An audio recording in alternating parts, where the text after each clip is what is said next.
Welcome in to a Tuesday show right here live from the Noodle. We will talk to Jay Johnson, LSU baseball coach, an hour from now. We will talk to Tom Hart from the SEC Network, ESPN, coming up at 8:30 this morning. Mikey Montook of Mic'd Up, fresh off his debut. Crushed it, bro. We're going to run it back tomorrow. Great job. Monday and Wednesday until he gets to the spring training. So we will have a couple of shows of Mic'd Up weekly here on the FM Digital Network. Yesterday was an incredible maiden voyage for the crew. Everybody who got that thing off the ground deserved a ton of congratulations and attaboys for all of the hard work, man. That was a good-looking show. It was fun. There's going to be it's going to continue to get better, too. It's going to be fun. It's going to be good. We had a good, I don't think you could, it's going to be hard to top the first guest we had. KG was great. KG was great, man. I would imagine that a lot of people were paying attention to that yesterday, the first time that he had sat down and discussed the offseason, contract negotiation from San Francisco to Toronto, where he's going to pay him over $100 million, and he deserves it, man. He talked a lot about that story yesterday. If you missed any of it, Montook stuff is all on his YouTube page. It's easy to get to. If you're right here at the Jordy Culotta Show page, you can see it right there below some of the content that we have. Make sure you're subscribed. Check out the conversations from yesterday. Jared Mitchell was fantastic. Lloyd, whose stress level right now is creeping up around a 9 or a 10. Yes. I'm here, though. Glad to be here, boys. Yes, good to see you. Back to work. You need a hug? You need a hug? No hug. Okay, no hugs. He needs a relief hugs. med. He needs some relief meds. Yes. Osman, call me. Send them in. Mail them in. All right, like, share. We appreciate you being here. As lots to get to. NFL last night, the wild card week. Touchdown. Matthew Stafford gets his first postseason win. So a lot of firsts last night, but it also sets up a tilt for Los Angeles to travel across the country to take on Brady and the Bucs, which is going to be a pretty nice matchup. It's going to be a good matchup. I love. The way the Rams played last talent they have. I think that's going to be the Bucs secondary isn't that great. Bucs secondary is not that good, but you know what else is a big storyline is the offensive line is banged up. Last week they lost Tristan Wirfs and they lost Jinx, another Tristan big Wirfs guy all pro. Yeah, he's a stud, man. And to lose those two guys, this ain't the defensive line you want to face if you got offensive line trouble. No. You know what I mean? Like this, they get after you. You have Aaron Donald and you have Von Miller. And Von Miller looked good last night. You know Aaron Donald's gonna be great. Yeah. But Von Miller, he kind of closed that game out for him last night. I don't know what's up with Kyler Murray. Lloyd said he looked hurt, that he was hurt. I don't know if he's officially hurt, but something was up. He just did not look like himself out there last night, and the Rams really throttled him. Maybe the worst first half he's played as a pro. Yeah, I don't know.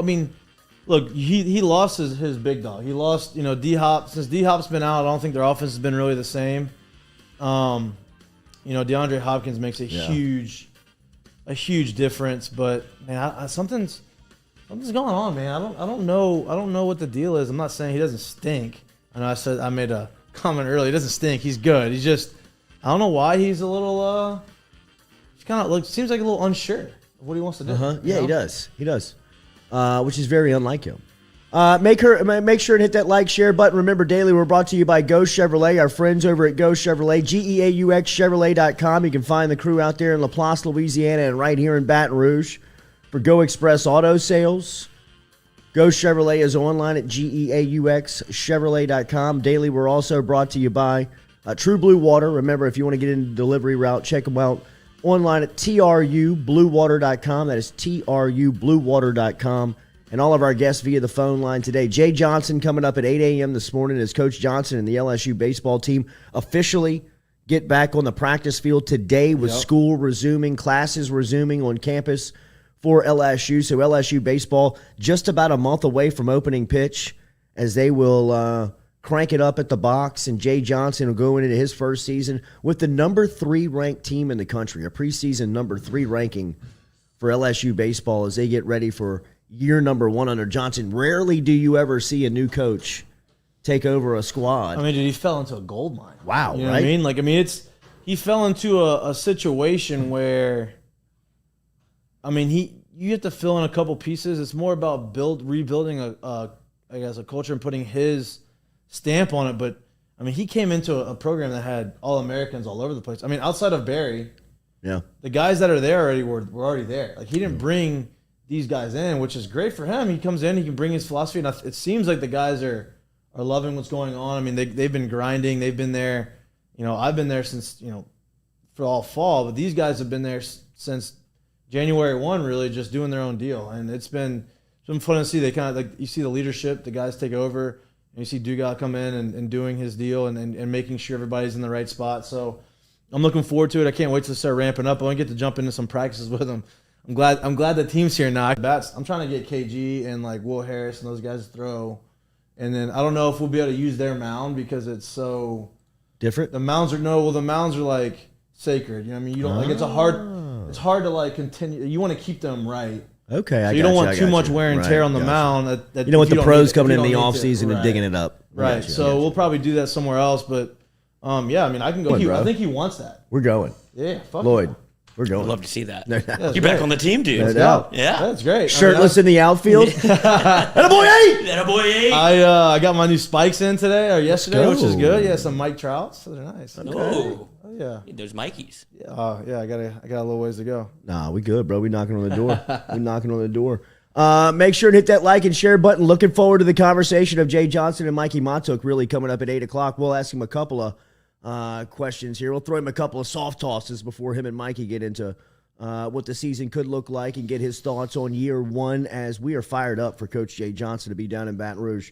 And we will talk to him at 8 o'clock this morning. And as we said, at 8:30 this morning, we are going to talk to Tom Hart and get some we'll get some insight from Hart, who is in Vanderbilt today. I believe he is calling the Vanderbilt matchup in the SEC tonight on the network. But he had LSU Florida last week on the road. We will ask him what he thought and his impressions of LSU. That was a really nice win for LSU on the road that night, and kind of get the pecking order of SEC basketball from Hart's point of view, as he is really dialed into the conference, obviously calling the games and knows all the players and coaches, and kind of get a mid-season look at his vantage point of SEC basketball. As LSU's got an enormous one tomorrow night at Coleman Coliseum.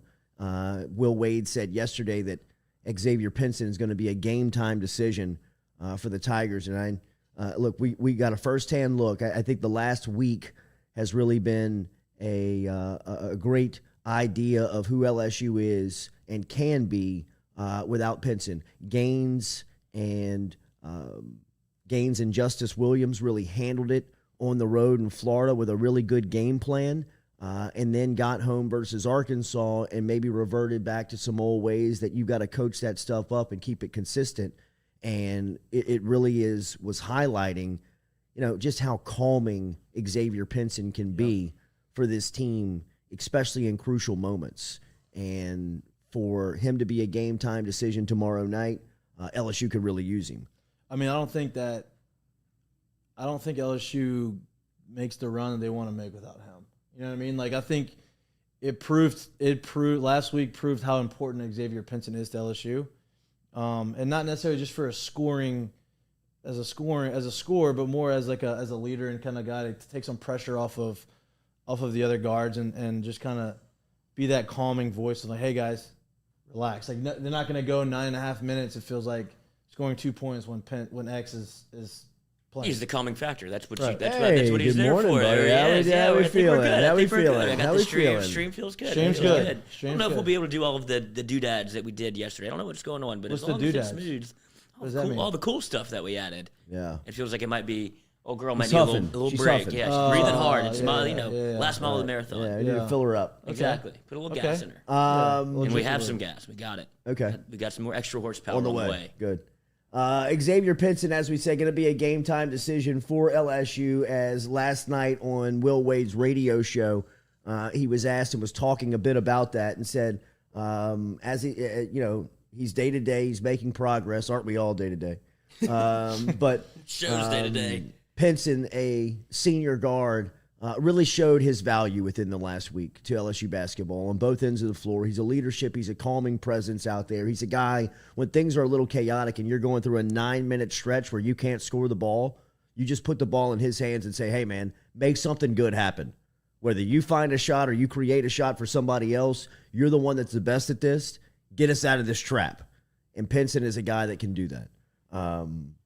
But, in the same vein, I think that Eric Gaines, and Justice Williams, for that matter, has really logged some quality minutes that's going to come back and benefit them later in the year, later in February, early March, throughout March. The minutes that Justice Williams and Eric Gaines are playing right now are going to be beneficial for them towards the end of the season. Because that was a learning point for Gaines. I feel like he kind of turned the corner the last couple agree. of games. I mean, last game he was unbelievable. I mean, he filled up the stat sheet. He had 16 points, 14, 6, I don't know, between 14 and 6. I don't know how many points he had, but somewhere around there. He had like 6 assists. He had a bunch of steals. He had about 4 or 5 rebounds. Like he did a little bit of everything, and it seemed like he played smarter. He looks good, man. Every game he looks like he's getting better and better and better, which is. When you get Pinson back, his role, that's the Gaines' role. He gets to go in there and be a scoring guard and kind of take control of the game his way. He's trying to fill both roles right now. It feels like he's trying to play point guard like the old floor general way, and then kind of insert himself on a turnover on defense and kind of pick up the pace. Yeah. But that's why you need Pinson. Do you think it would be wise to sit him one more game, or is it important to kind of get him back on the floor? Depends on the threat of depends on how serious the injury is. I know that the MRI showed a grade 1 sprain on the MCL, which in basketball, I don't know if you can rest that enough. Everybody's slipping all over the place. It's not even just an LSU thing. It was at it happened at Auburn also, wherever the floor got a little wet and the ball was wet. It's almost a liability to put him out there. Yeah. Yeah, it is. But, in the sense of Pinson's health, that's he and Sean Eddy make that call. And I think, one thing, as we know, in talking to Will Wade, and Wade really dove into it the last time we spoke, was how much Eddie is working behind the scenes to get these guys right. I mean, what was he talking about? Like running IVs on the plane back and forth from Florida. And he said you shouldn't mention his name. He never sat down. Yeah, I mean, in fact, Sean told me he sent me the bird emoji when. So he's really that low key about it. He's like, I don't want any credit. Dude, he's been there Slinger? for 25 years. He's been there forever. That's crazy. He's been there forever. Like he was working. That's the first I've heard his name. He's working on Glenn Davis. You know what I mean? He's been there for a long time. I mean, and just flies completely under the radar. And you saw how quickly people can get back. Yesterday, we see Cam Akers come back, 6 months after an Achilles? That's a freak. That's unbelievable. Moving. I don't understand what happened. I mean, he's a lizard, bro. It just grew his, he just grew his tail right back. What the? I don't understand how that happens. An Achilles is one of the worst injuries you can get, especially as an athlete, and to recover from. And he did it in 6 months. Usually that's at least a year recovery. And look, man, by no means am I comparing myself to Cam Akers at all, but the mental part of coming back from an Achilles tendon surgery and injury is more daunting than the physical part. Once you get past the physical part, you're kind of like, okay, it's there. But the mental part of opening up and sprinting after an Achilles injury is one of the most vulnerable, freakiest time. I mean, I could just remember being like, man, I don't know, man, this thing could pop at any point. And that was running up the levee in Baton Rouge. Yeah. I can't imagine running away from J.J. Watt on an NFL football field. You know what I mean? When I saw him running downhill last night, I'm like, what a freak. I mean, he was cutting, he was moving, he was jump cutting. I mean, he looked awesome. I mean, if you hear Adam Miller's ahead of schedule, do you think that he could play in March? No shot. No way. Look, this was 6 months. Adam Miller won't even be 6 months in March. Yeah. You know what I mean? He'll shoot. When they say shoot around, he's going to be shooting, but he's not going to be. Yeah. I mean, you got ACL, you got to be able to go side to side. He's just not. I mean, look, it's going to be good. Achilles is worse than ACL, right? Yeah. Achilles has to be. How far they've come with ACL surgeries, it doesn't seem like it. But it used to be a career ender. Now it's next year. You can come back from the ACL in between, if a good recovery, 6 to 8 months, you can come back. But I just don't think that's not. I mean, when did he do it? He did it in early October, or late mid-October. Yeah. So that. I mean, they were in training camp. Yeah. So that's. I mean, that's 6 months is that. He's not coming back. Yeah. He won't play this year. But the fact that he's ahead of schedule is always. I mean, it's good. I mean, that was the least shocking news of all time was that he was ahead of schedule. Yeah, like when you know and see him around campus and see what like the videos around him are, you knew that he was going to attack that rehab like an absolute warrior that he is. So it's not shocking that he's ahead of schedule. I don't think that they'll even really run the risk. Like he might be. You'll see him around and you'll see him shooting when it comes to March. It'll probably be a storyline, but I would be shocked to see him come back. But to see Cam Akers playing like that, he looked like he never got hurt. Like he had no tentativeness of when he was out there. That's what I thought was unbelievable. He was playing like he couldn't get hurt again. Did you see Jameis Winston's video? Yeah, I did. He's doing normal workouts. I mean, he's moving around. This is great. 10 weeks after. I mean, look at ACL. Could you imagine if they were in the playoffs? The freakiest, though. Yeah. Right? I mean, that's when he won the 2 ran for 2,000 I mean, you yards can't really compare him to anybody he's a else. freak show. Yeah. I mean, he's still playing football at 37 as a running back. Played this year. Yeah. Played for the Titans. We're in the playoffs. Yeah. He going against Joey B. Crazy. Crazy. He's a monster. Daily, we're brought to you by Cajun Ready Mix Concrete. Remember, online, CajunRMC.com. Cajun Ready Mix is ready for you, ready for your job, ready for the project, no matter how big, how small. Whether it is municipal, whether residential, industrial, get in touch with Cajun Ready Mix. CajunRMC.com is where you find them. Great experience. They work with the contractors directly. Remember, they've got 9 locations around the greater Baton Rouge area, which means if you need concrete, that it'll be delivered to you on time and to the exact specification. Get in touch with our friends over at Cajun Ready Mix, CajunRMC.com. CajunRMC.com for Cajun Ready Mix, a proud supporter here of the Jordy Culotta Show. And make sure if you use their services that you tell them that you heard it right here between 7 and 9 a.m. on the FM Digital Media Network. And a lot of people showing love for Mikey's show yesterday. Matuk with his debut. A lot of people were watching, man. I mean, you see this subscriber number just kind of going up like a ticker, bro. Love it. That means that there's some good content that's coming out of there. And yesterday, Not the conversation. supposed to be that easy, Mikey. You're supposed to have to grind for that. There's gonna be a time we're gonna have to push through it. I get it. Let's get the helium. Let's keep riding that balloon. It's so good. We're riding it again tomorrow. Yeah, hell yeah.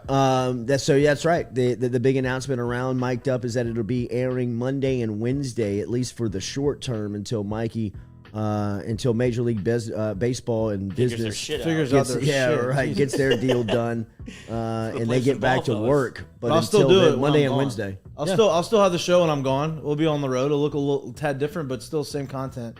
Just you'll see me in my apartment or hotel room or wherever the hell I'm going to be at. Penthouse suite. That'd be in nice. The big leagues. That'd be nice. I won't be getting a penthouse in the big leagues, but I'll be in the big leagues.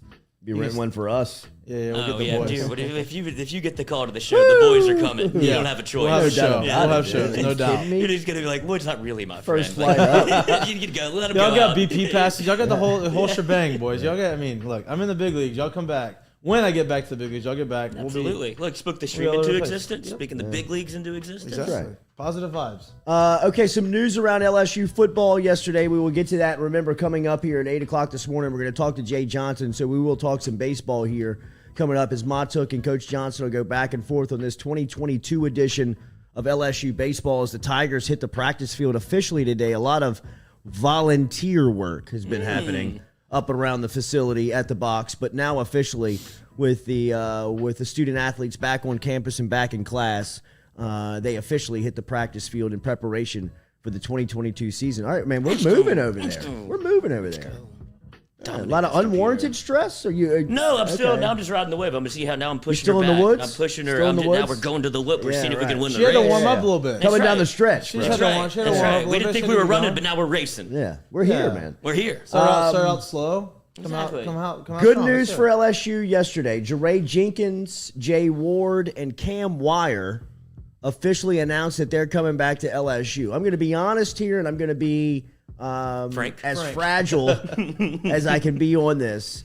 Jeray Jenkins and Cam Wire had no choice here.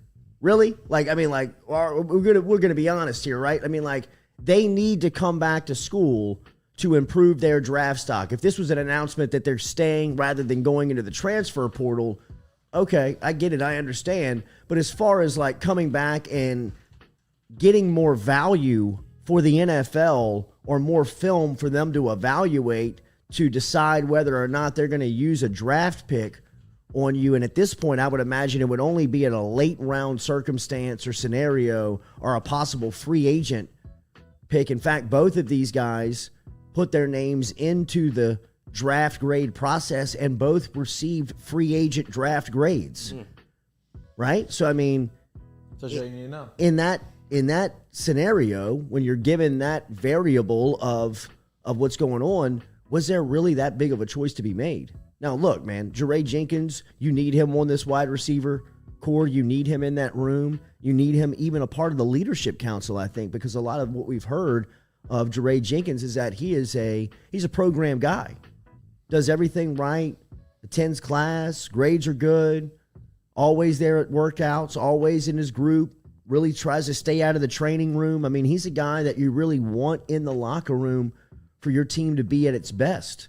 So when he announced that he's coming back, I really thought it was a jolt of energy just for the group, just for the locker room to get him back. He's kind of got 18 written all over him, right? Like if you I believe so. Game, yeah, like he feels like seems that. like an 18. He feels like an 18 for sure. So to get him back was big. And Cam Wire, I would say the same thing. I mean, Cam has not played consistent enough for the NFL decision makers to look at his game and say, "Hey, let's take a chance on Wire." There's signs. There has been some high points, but there's also been some inconsistent play that makes people a little weary of spending money and a draft pick on that type of player. He needs to come back and solidify his game for somebody to make that choice. Jay Ward, I think, had a decision. I think he needs to come back to improve his draft stock, and he can improve that if he got into a testing scenario and he's got enough film out there where he showed his versatility that he may be a 5th, 6th, 7th round pick, maybe a free agent pickup. But if he comes back and has the season that he's capable of having, I have no issue thinking that Jay Ward can be a 2nd through 5 pick. Yeah, for sure. Round pick. Like a second round, mid-second round, late second round, 3rd round, 4th round type guy that you bring in who's got versatility, who's played corner, safety, nickel at the college position, at the college game for LSU in that defensive backfield when they still had guys like Eli Ricks, Derek Stingley back there making plays. Jay Ward was still a guy that you were like, hey, you got to find a chance to get this guy on the field. You got to find a spot to get him on the field. He's too good. And really, when you took him out of the defensive backfield, you really saw it fall off. Yeah. So I think there's a lot of positives around Jay Ward, but he still needs to come back. Yeah. I mean, he still needs to come back to school and improve that draft stock where he could potentially make himself a ton of, Damone Clark type money, where Damone Clark last year after his junior season was undraftable, right? I think that there was probably NFL scouts that were telling him, I don't even know if you can play this at a high level. And then he comes back and he's probably going to be a 1st round pick. He'll be a 2nd round pick for sure. Yep. No doubt. Right. As soon as he gets into the testing scenario and he starts lifting weights and running and jumping, people are going to be like, holy shit, this is Patrick Queen. No doubt. He's bigger than Patrick Queen. He's a bigger player than Patrick Queen was. But Jay, with the way the NFL is going defensively and how versatile they want you, and you be able to play different positions, almost like that rover position. Like Jay Ward kind of fits that bill, right? Like they can move him. He can go and cover a slot. He can go and cover the outside guy. He can play safety. Like that's a huge thing. That's a huge asset for NFL teams now, especially the way the offenses are performing in the NFL and the how advanced they're getting. And like that's, coming in here and having a great year and being healthy all year and being the guy, like that's going to go a long, long way, especially on a team that's going to be a lot better than they were the last couple of years. I think Ward could be the leader of the defense. No doubt. Like he's going to be the guy that could be the face of the defense. Outside of guys like Mason Smith and B.J. Ojolari on that front line, I'm thinking about guys He's the best player in your secondary. Mike Jones. Yes. And you barely got to see him. Right? Yeah. But when you did, you were like, how in the hell is this guy been sitting on the bench? Last year was so perplexing with what they were especially doing to from some the of those stuff guys. that you were struggling from. You know what I mean? Like that you couldn't guard guys in the middle of the field, and you're like, It's the first game of the year. You got this guy just sitting on the bench. Yeah, it was maddening. It was maddening. But I would be, like you mentioned, that Jaray Jenkins is the one that put his name into the NFL draft or whatever. I was more shocked to see Jay Ward come back just with the exodus that was at LSU. I would not have been surprised at all to see him leave. So I want to transfer or go to the NFL? Either. At some point, you have to be a player that looks at LSU and says, there's playing time staring at me. And they're good. Like, they, came here for a reason at some point. Well, I mean, playing time is the ultimate negotiating chip. LSU has that in spades. Dude. I mean, like, if you want to play at a high level, if you want to play in a big-time environment, if you want to play big-time college football, LSU's got spots available. I mean, like, you can play immediately, especially if you're a guy like Jay Ward, Jeray Jenkins. They need stability in that wide receiver room. I mean, Jenkins, in my opinion, is going to step in there. He feels like, I think that's a great way of just kind of describing it. He feels like 18. Yeah. I mean, like, he really does. See? And that's what you want from him. I mean, that's the guy it's essential that those guys come back so you have some sort of, like you mentioned, like a leadership council. I know that it seemed like Kelly has done a good job of kind of getting some of the people that maybe didn't vibe with what the direction the program was heading. But at some point, you still need some guys that at least I know who this is for a fan perspective. At least there's some stability there of people that you like. I know what Jeray Jenkins can do. I know what Jay Ward can do. Like, it gives you some idea of what the team will look like going forward, just from a selfish standpoint. Make sure to hit that like button, share button, comment button. We appreciate that very much when you are here watching, interacting with us, that you hit that like button, share button. That helps us out. And make sure if you're out and about looking for food today, looking for lunch, stop in at City Cafe, citycafebr.net, where you can find them. O'Neill and George O'Neill, been there for 100 years, been in business for 100 years, started in Plaquemine back in 1918 with Squeaky Miranda's, I believe, great-grandfather, but now Squeaky and his son, Cody Miranda, keep the City Cafe tradition moving with daily lunch specials, great raw and char-grilled oysters that you can find over there at City Cafe, and you can also find them for a great brunch that opens up at 10 a.m. on Sunday. citycafebr.net, citycafebr.net is where you can find them. Dick Jones writes in, Jordy, where do you rate LSU's defensive line next year? One media post said it was the best in the country. Didn't all these guys play against Kansas State, gained 42 points? They did not. They did not play. They did not, Dick.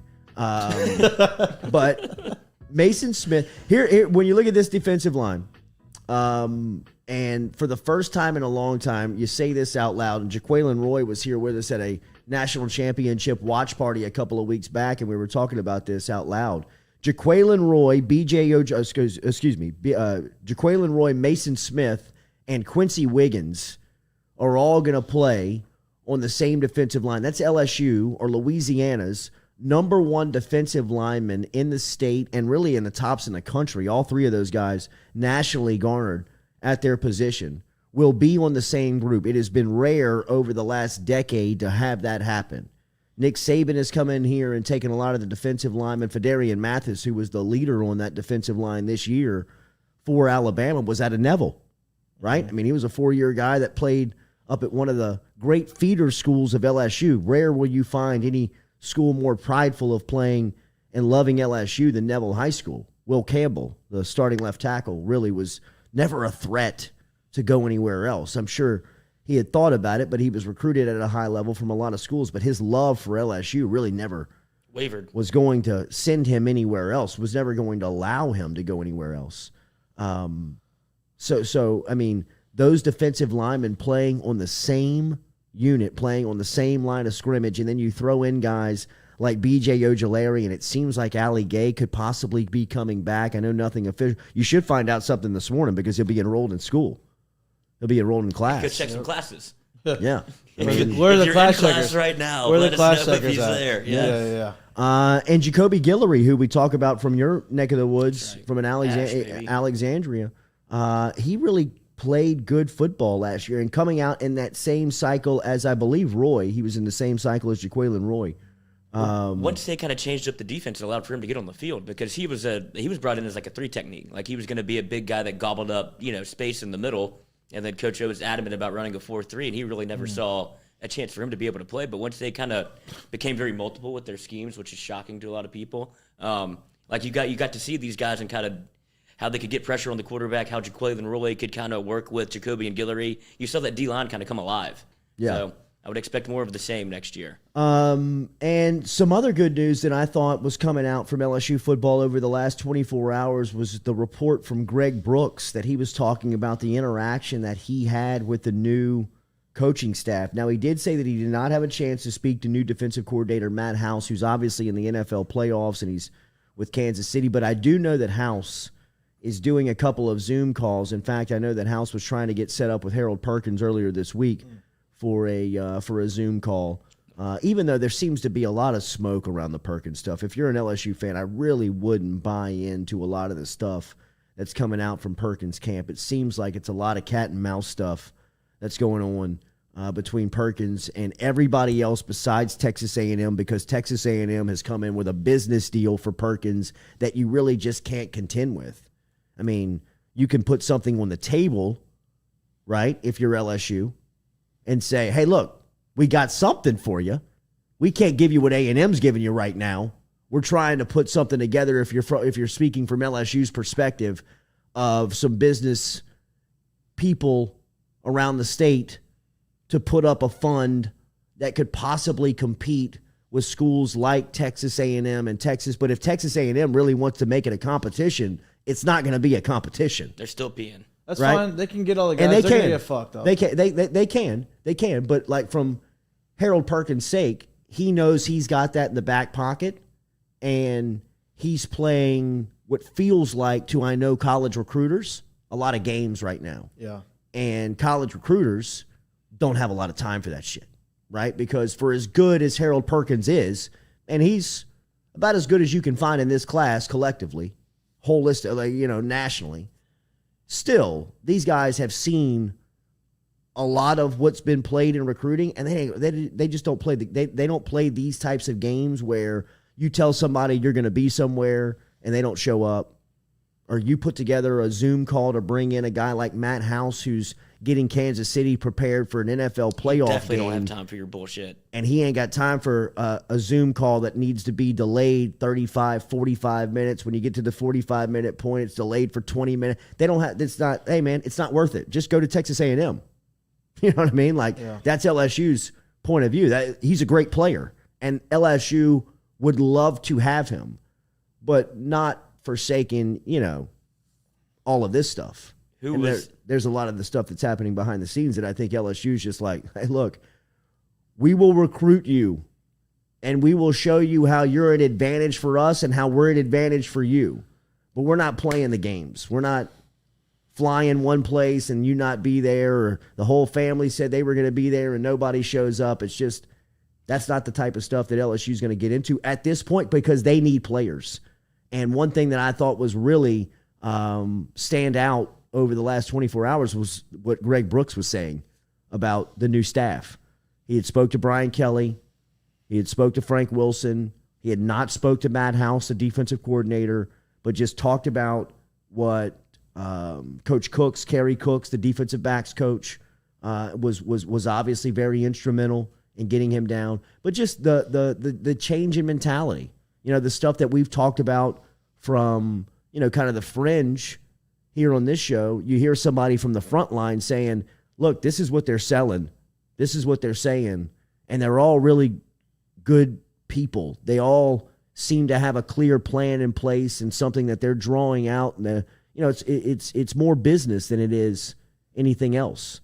And from Greg Brooks' standpoint, he's been through the process now with the new LSU staff compared to the old LSU staff. He was recruited by Ogeron and those guys. He knew what LSU felt like during the last time he went through the process. And it seems like from his point of view that it's very different now.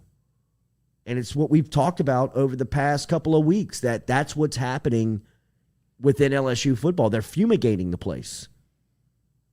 I mean, they're exterminating the place. They're pushing out the old. They're pushing out some of the old way of thinking, the old way of doing things. I mean, the story that I got on Dwight McGlothern, and this comes from a really good source, was that Dwight McGlothern sat down with Brian Kelly and got a clear plan on how he can get back on the field. But McGlothern had to show and prove to Brian Kelly some things like, look, you got to be at rehab.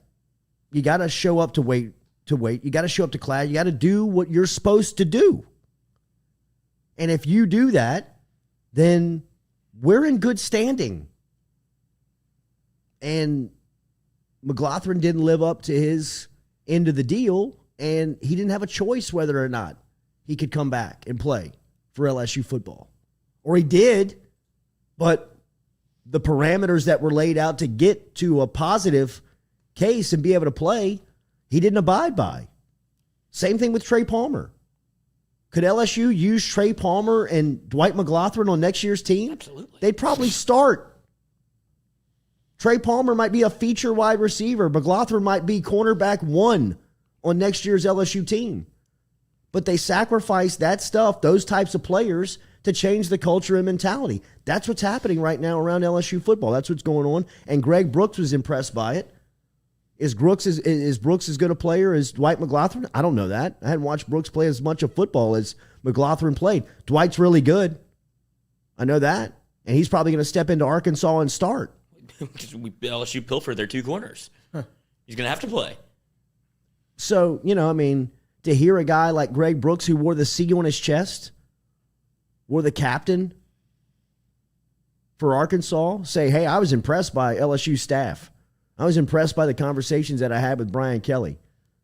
Kerry Cooks, the defensive backs coach, is a really bright guy that spelled out how he's going to use me, and I look forward to playing for him. All of that stuff that Brooks is saying to the media is really supporting evidence to what we've been saying, what other people are covering with LSU football, just saying it's a new day. There's a new culture. It's changing. The message is changing. The direction is changing. The vision is changing. The expectation is changing. The accountability is changing. And, I can't say that I'm against it. I hate losing guys like Trey Palmer. I can't stand to watch Dwight McGlothern suit up for Arkansas the next 2 years when you got to take him on. But if it means changing the culture and getting it in the right direction, I'm in. How much? There's one name that you didn't really mention. I would imagine it would be Frank Wilson. Probably played a major part in this. To get a 2-year starter from Arkansas, there's really no reason for him to leave. Like he was pretty set up at where he was, and then for there not to be a defensive coordinator at LSU that he can actually physically talk to and get on the whiteboard with, he has to Zoom with him, and he knows that. I would imagine Matt House doesn't have his full attention like he's in the playoff run, and I'd imagine everybody understands that. So for Frank Wilson to still be able to sell Louisiana coming home, all this stuff without a defensive coordinator at the school is pretty impressive recruiting job in my mind, because he sold them on Louisiana. Yeah. And that's what he was able to do. And to get a captain, that's pretty strong. All the question marks you had on Brian Kelly, I feel like are over. I know. He's impressed me with what he's done. Everybody was wondering about how he's going to recruit the South, how he's going to do this. He brought all the guys he needed to bring in that has the connections in Louisiana, and it's exactly what we said it was going to happen. And people were just nervous. The change is scary to people, and I think he's proven right now that everybody just needs to relax. Rip the Band-Aid off. Relax, people. We're all right. It makes no sense. And anonymous user or Woo-Papi 39 says, is Deion Smith coming back? We'll find out today. Class is open for LSU. You'll officially know. There's been a lot of smoke around Deion Smith coming back, and there's been a lot of talk of him coming back. Yeah, right. Somebody got my name? Yep. But it seems like Deion Smith is coming back. We'll find out officially today. Ali Gay is another one that I'm interested to see if he's going to be coming back. Dante Starks. Yeah. Madam Dwight was enabled at Klein Oak in regards to some of the same issues Jordy is talking about right now. Coaching staff let him do his own thing in high school. This is not surprising at all. Bayou Bengal, is Frank Wilson Jr. a walk-on? I actually think that he's going to be getting a scholarship because of just the scholarship numbers that LSU has right now. It's going to take them 2 years to get to 85. And, look, man, we can go back, and Frank Wilson is not going to make it. Frank Wilson, the fourth, quad, is not going to make a huge impact on this LSU football team. His dad is the day-to-day operation overseer of LSU football right now. If they have an extra scholarship hanging around and you can give one to quad and it gives more quality time for Frank Wilson to spend around his son, which he realized that was a really cool thing to do at Texas San Antonio and at McNeese on the practice field and the game field the past couple of seasons, let him do it. But the real conversation on quad is that he's not going to make impactful plays for LSU next year. And That's just the way it is. Make some special teams plays. So hey, maybe could be impactful. Maybe force a fumble on special teams. But at the end of the day, yeah, this is what it is. I mean, and that's just being honest. I mean, that's what it is, and that's cool. That's awesome. You know what I mean? Like, I believe Wilson. We asked him about that last year when he was a Tuesday regular with us during the season when he was coaching McNeese. His first season at McNeese was spring football. Like, he got on campus and they were washed out by hurricanes, and the season in COVID was taken, and they moved to a spring session. It was the first time that him and Quad were able to share time on the practice, and he was telling us some of those stories, and it was really from the dad angle, right? I mean, LSU, not LSU, football coaches in general miss out on a lot of cool stuff in their kids' life. We were talking about it with Burrow, his dad, yesterday. He didn't see him consistently play football, talking about Jimmy and Joe Burrow. Jimmy Burrow didn't see Joe consistently play until he was a senior in college. He had some times that, when he was the Ohio defensive coordinator and Joe was the quarterback at Athens High School, and when they were living in the same town, where he was out recruiting on Friday nights, he was getting game prepared on Friday nights, he was doing stuff that he had to do. He missed time around his son.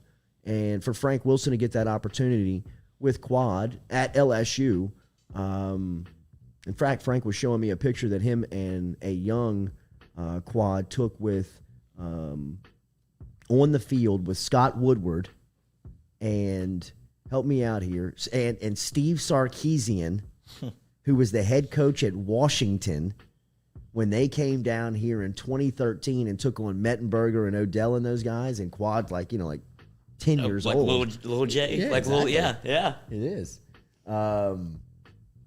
So, I mean, there's a lot of sentimental stuff that's around. Absolutely, and I think that's okay for what Frank Wilson's going to do for LSU. Absolutely. I think it's worth the price of admission. For as many guys as he's going to put on this roster, you can slide into Scotland. Yeah, I think we're good here. You know what I mean? There's been worse. There's been worse players get a free scholarship to LSU. Absolutely. Did I read where LSU's got the top 2 punters in the last 4 cycles? I don't know what you're going to do with 2 of them, but here mean, we go. Well, one must be banged up. Yeah, The other this one must be hurt. Peyton Todd.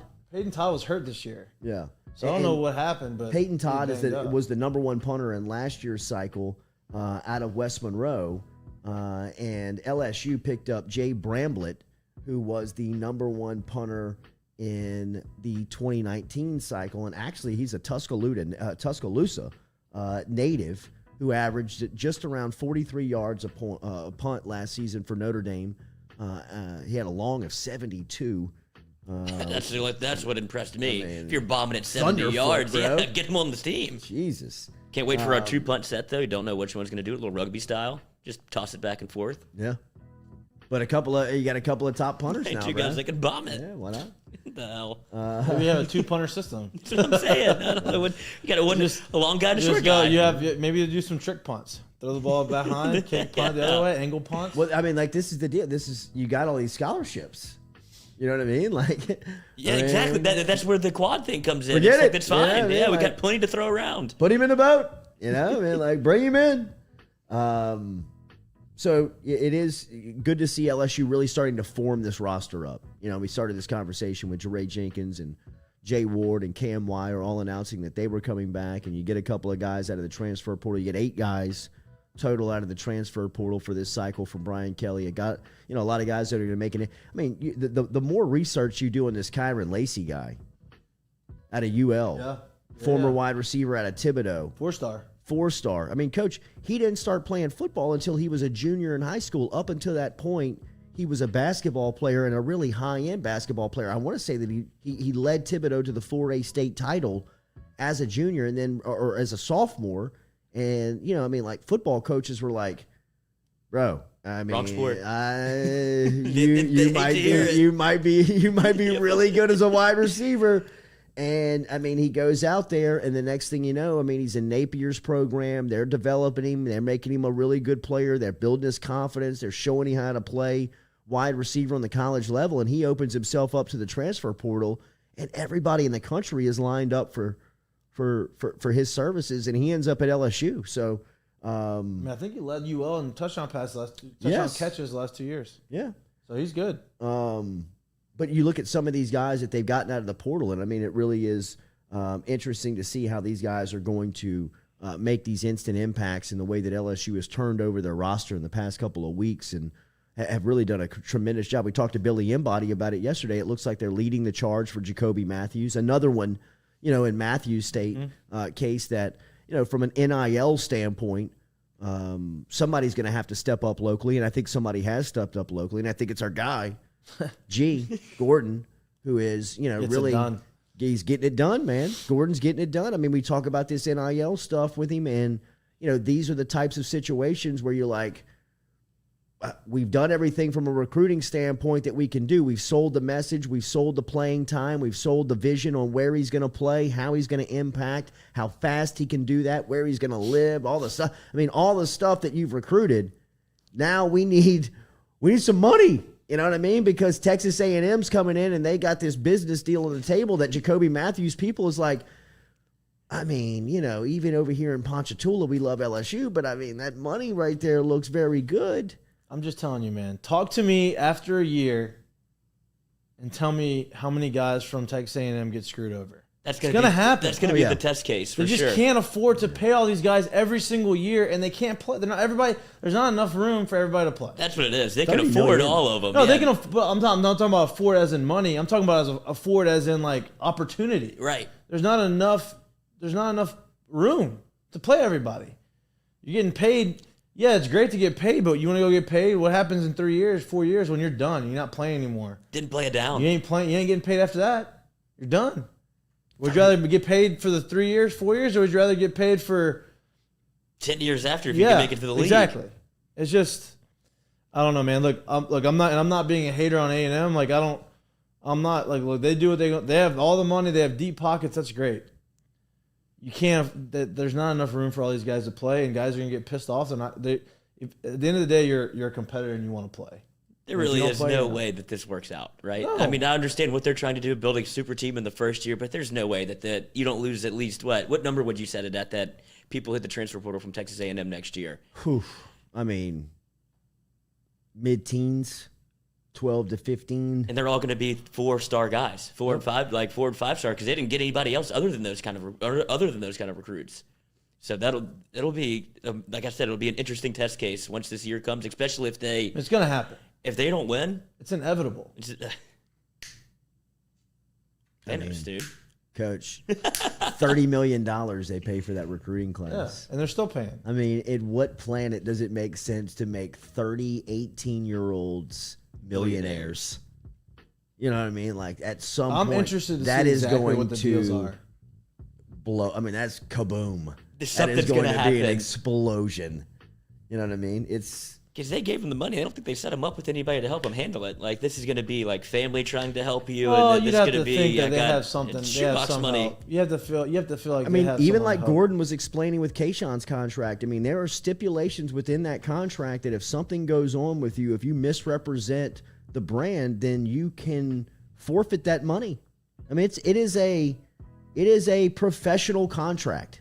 It is a legal binding contract that you are waking up and probably driving into work and have signed with your employer. It's something that you may, promote for a certain brand that you're entitled to represent them 24 hours a day, right? And I mean, as an 18-year-old, I'm still trying to grasp that as a 41-year-old who is going into my own business, our own business for the first time and understanding that, the buck stops with you, right? The owner, that you've got to represent, you've got to uphold what you say in contracts to come out and be true. I mean, at 18, 19, 20 years old, Coach? Oh, no. Las Vegas. I could care less Yeah. about keeping up with my end of the bargain. You know what I mean? Like I had to, just where's my money? Right. I mean, Didn't take you seriously. Right. Well, you signed something that said if you didn't do, I did. You know, I mean, like it's just, I don't know, man. I mean, I know that LSU's got to get in the game and they got to start playing the game, but this game better be governed and oversighted because it just, I don't know. How bad could it get?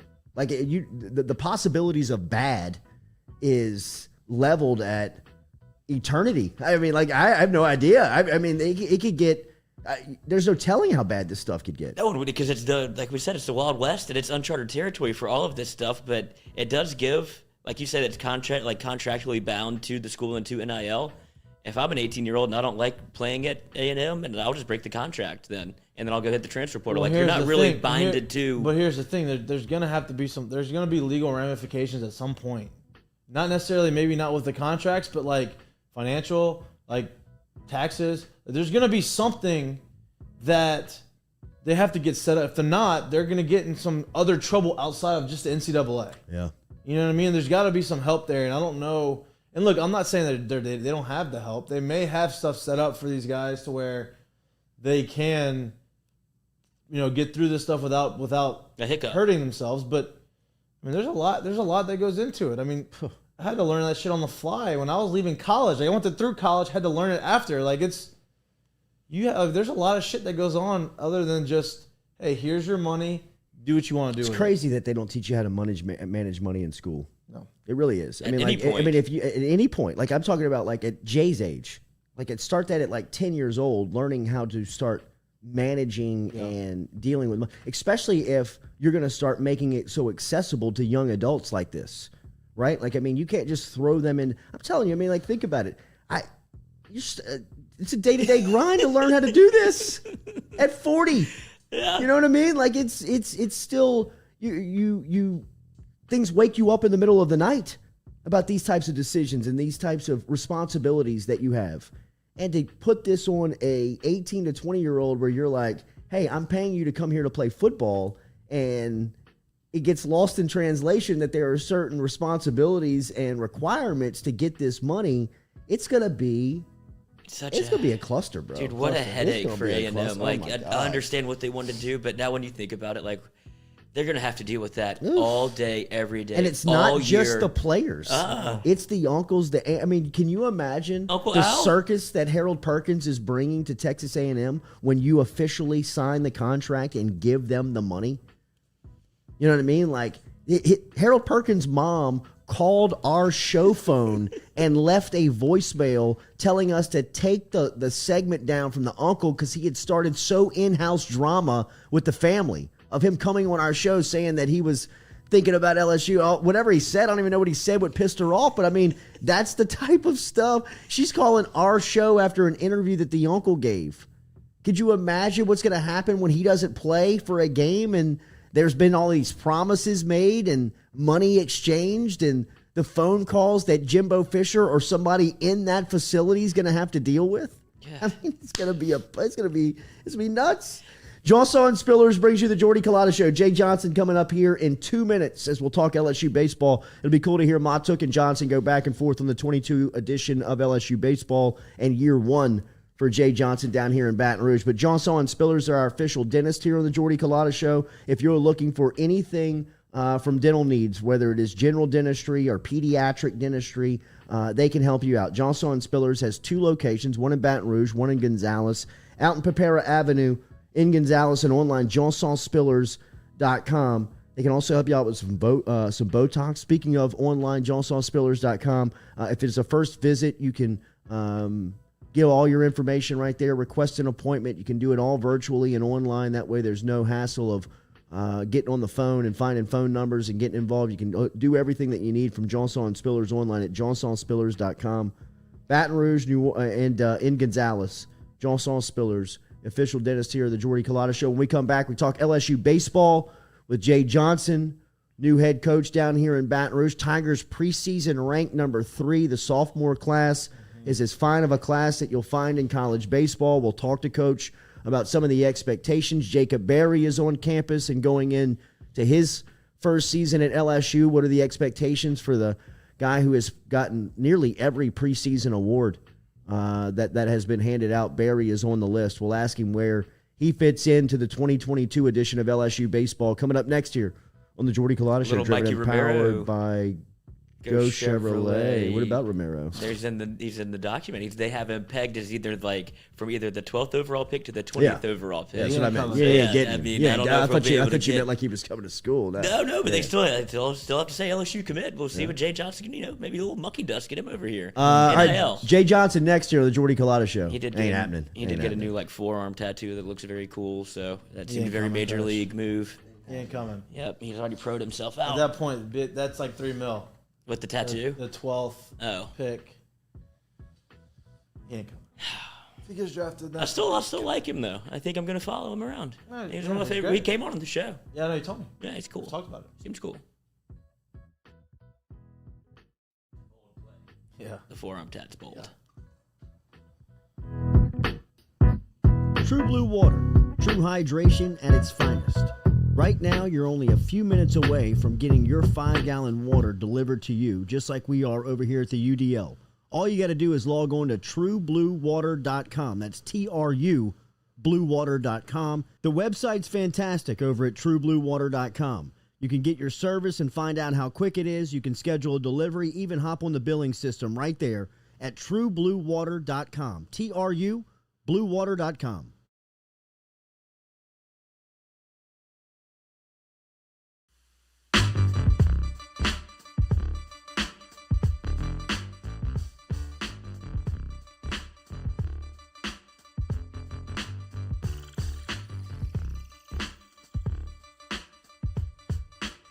All right, welcome back here to the Jordy Culotta Show, driven and powered by Go Chevrolet. Appreciate everybody interacting with us. Make sure to hit that like, share button as we jump into our conversation with Coach Jay Johnson of LSU Baseball. Remember to subscribe to Mic'd Up, the brand new podcast over here with Mikey Matuk, former LSU great All-American and now big leaguer here, as yesterday you had Kevin Gausman, Jared Mitchell, some of the power of LSU baseball. Mikey Matuk all in one room talking about their days and memories in Baton Rouge. It was really cool. If you hadn't already, make sure and check that out. We go from Mic'd Up podcast to Jay Johnson, the new LSU head baseball coach, heading into year one. As we said, school officially back in session today, which means that practice becomes official for the LSU baseball team. We know that it was volunteer work for the past couple of weeks, Coach. For the LSU baseball team. But how have the past couple of weeks been as you prepare for season one? Good morning. Thank you for joining us. Yeah, thanks for having me on. It's been good. We had a good fall, good break. It appears that most of the players did what they needed to do in their off time in terms of the things that we put in front of them. We were able to start up on Saturday and got out there on Saturday and Sunday for a little bit and ready for a full week this week. So, full steam ahead. What was the emphasis in off-season number one for you? I know it was abbreviated with everything of you coming over and starting on the job and learning about Baton Rouge and the facility and the program, but what was the emphasis that you wanted to implement in a very talented group heading into your first season? Yeah, for me, there's a lot of things that come along with being at LSU, but the emphasis is development. The emphasis is improvement on a daily basis.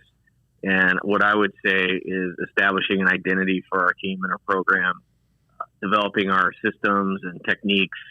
Sounds a little football-ish, but we have that element in baseball too. And then now we're in a phase where we're talking about coming together as a team, and that's a really important element of things. And we'll kind of work on that before we go into the season. So, those three things kind of jump out at me as what's been on priorities, and then. The players, getting all of them better and getting all of them to the best version of themselves and getting some things lined up for them that are really specific so they can be the best player they can be and we can move in a good direction. So all positive, but really anxious to get the NCAA hour rule changed off and go to work. Coach, I know, you have a relatively young team, but a lot of these guys, especially the sophomore class, they got a lot of playing time last year, which that makes them grow up pretty quick. What have you seen in the short time you've been here in the fall and the individual workouts? What have you seen with these guys, and how much growth have they made over the course of a year? Yeah, the team's been great. I've mentioned this before, just in terms of initial buy-in. That is so important if you want to win quickly. And it doesn't mean that they trust you right away. I think it's the coach's job to come in establish a foundation of how we're going to do things and earn that trust. But I've been very pleased with the buy-in of the players' ability to change some things, maybe how they were done in the past, and guide them on a plan towards improvement. And I've seen that out of a lot of guys. I think you might see some guys that maybe were in the background a little bit last year, both on the pitching side and the hitting side, move towards the forefront. We certainly have some really talented players. Dylan Cruz, in my opinion, is one of the best players in the country.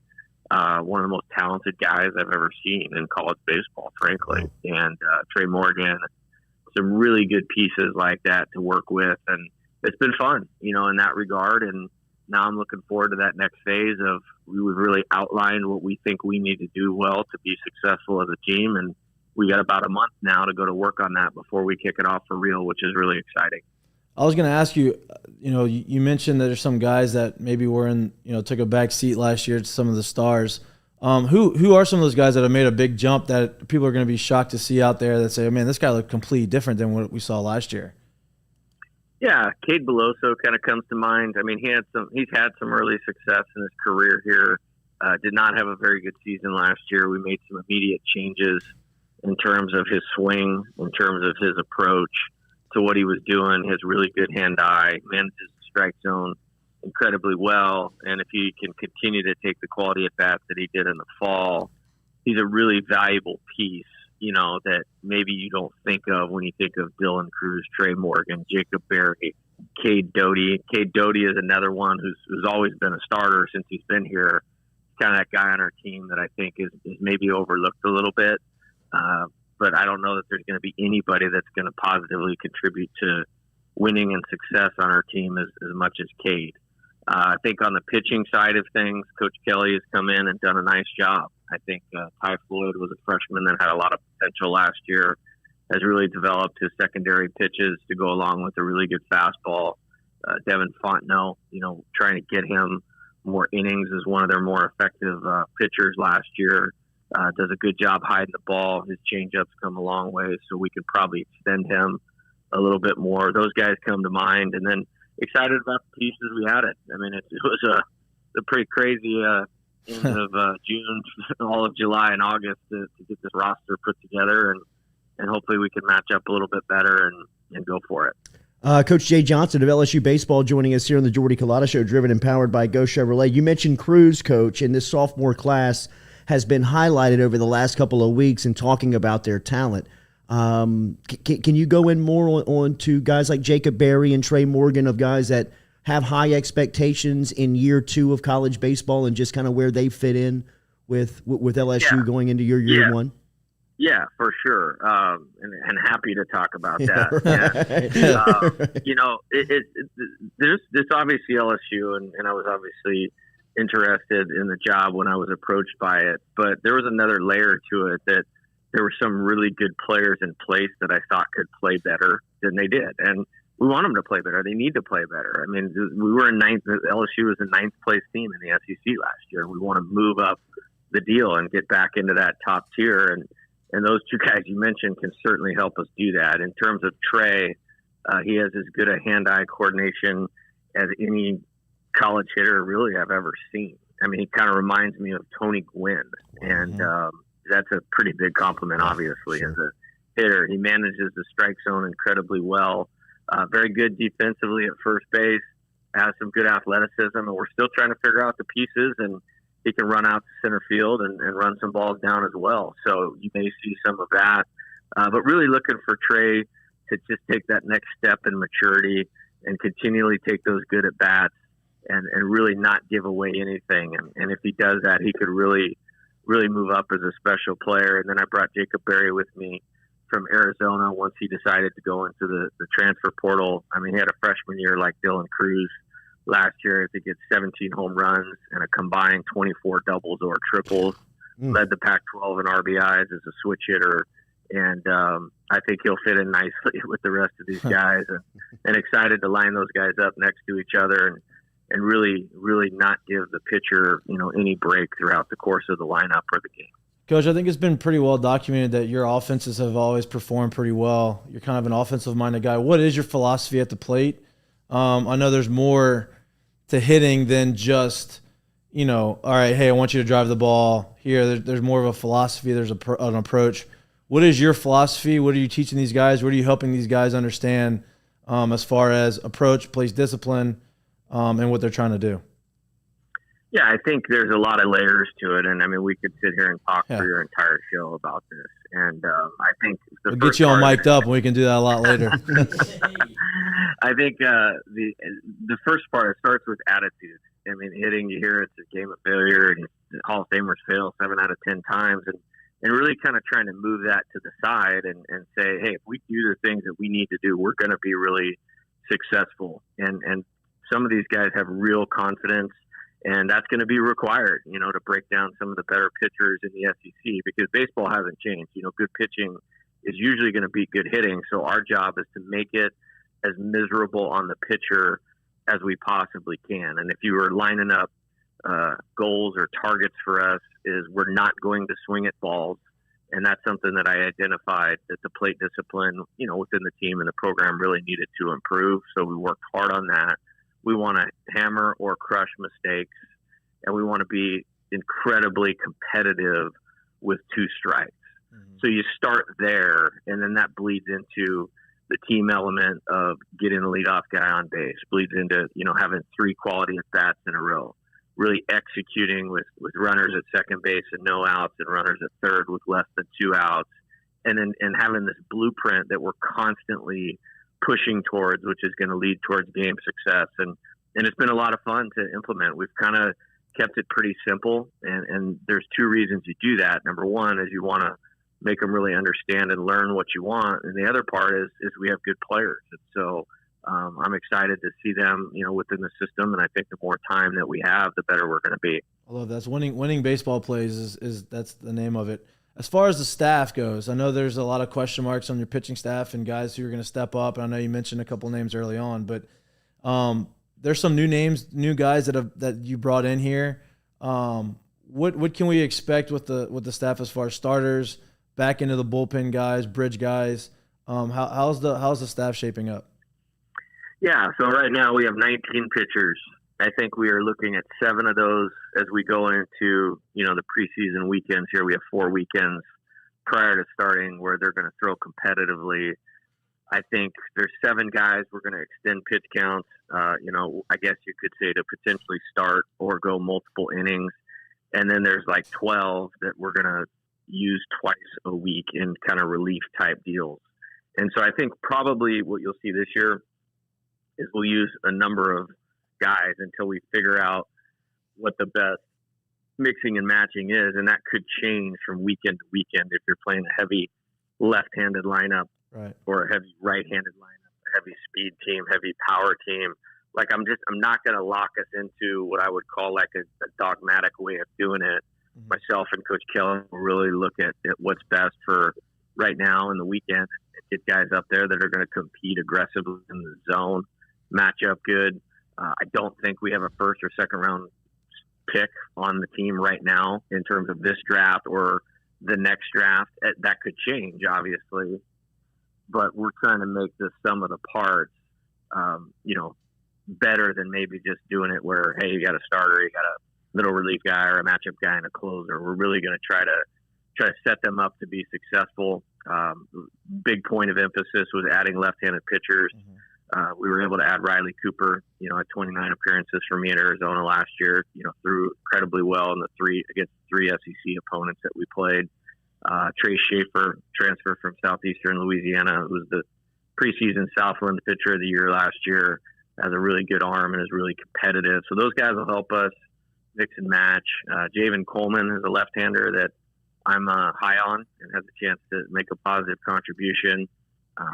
There's a lot of right-handers with good arm strength and good out pitches that I think in short stints can be really effective. So to be determined, but excited to kind of figure it out. Jay Johnson, LSU head baseball coach, joining us here on the Jordy Culotta Show. 1 month from today, February 18th, the Tigers crank up against Maine as they will be at the box for a 6:30 start.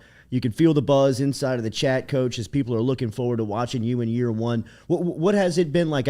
I'm sitting right next to Mikey Matuk, who's a former All-American within your program. Yesterday, Kevin Gaussman was here. Jared Mitchell was in the studio talking about LSU baseball. There's a lot of pros in the area. There's a lot of pride of LSU baseball. I know Gaussman's been over there throwing a couple of bullpens, and Matuk's looking forward to shagging fly balls with the crew when you guys get on the practice field. But what is it like with being in that head seat as LSU's head baseball coach, and you get access to these guys and see the offseason and the pride within that program?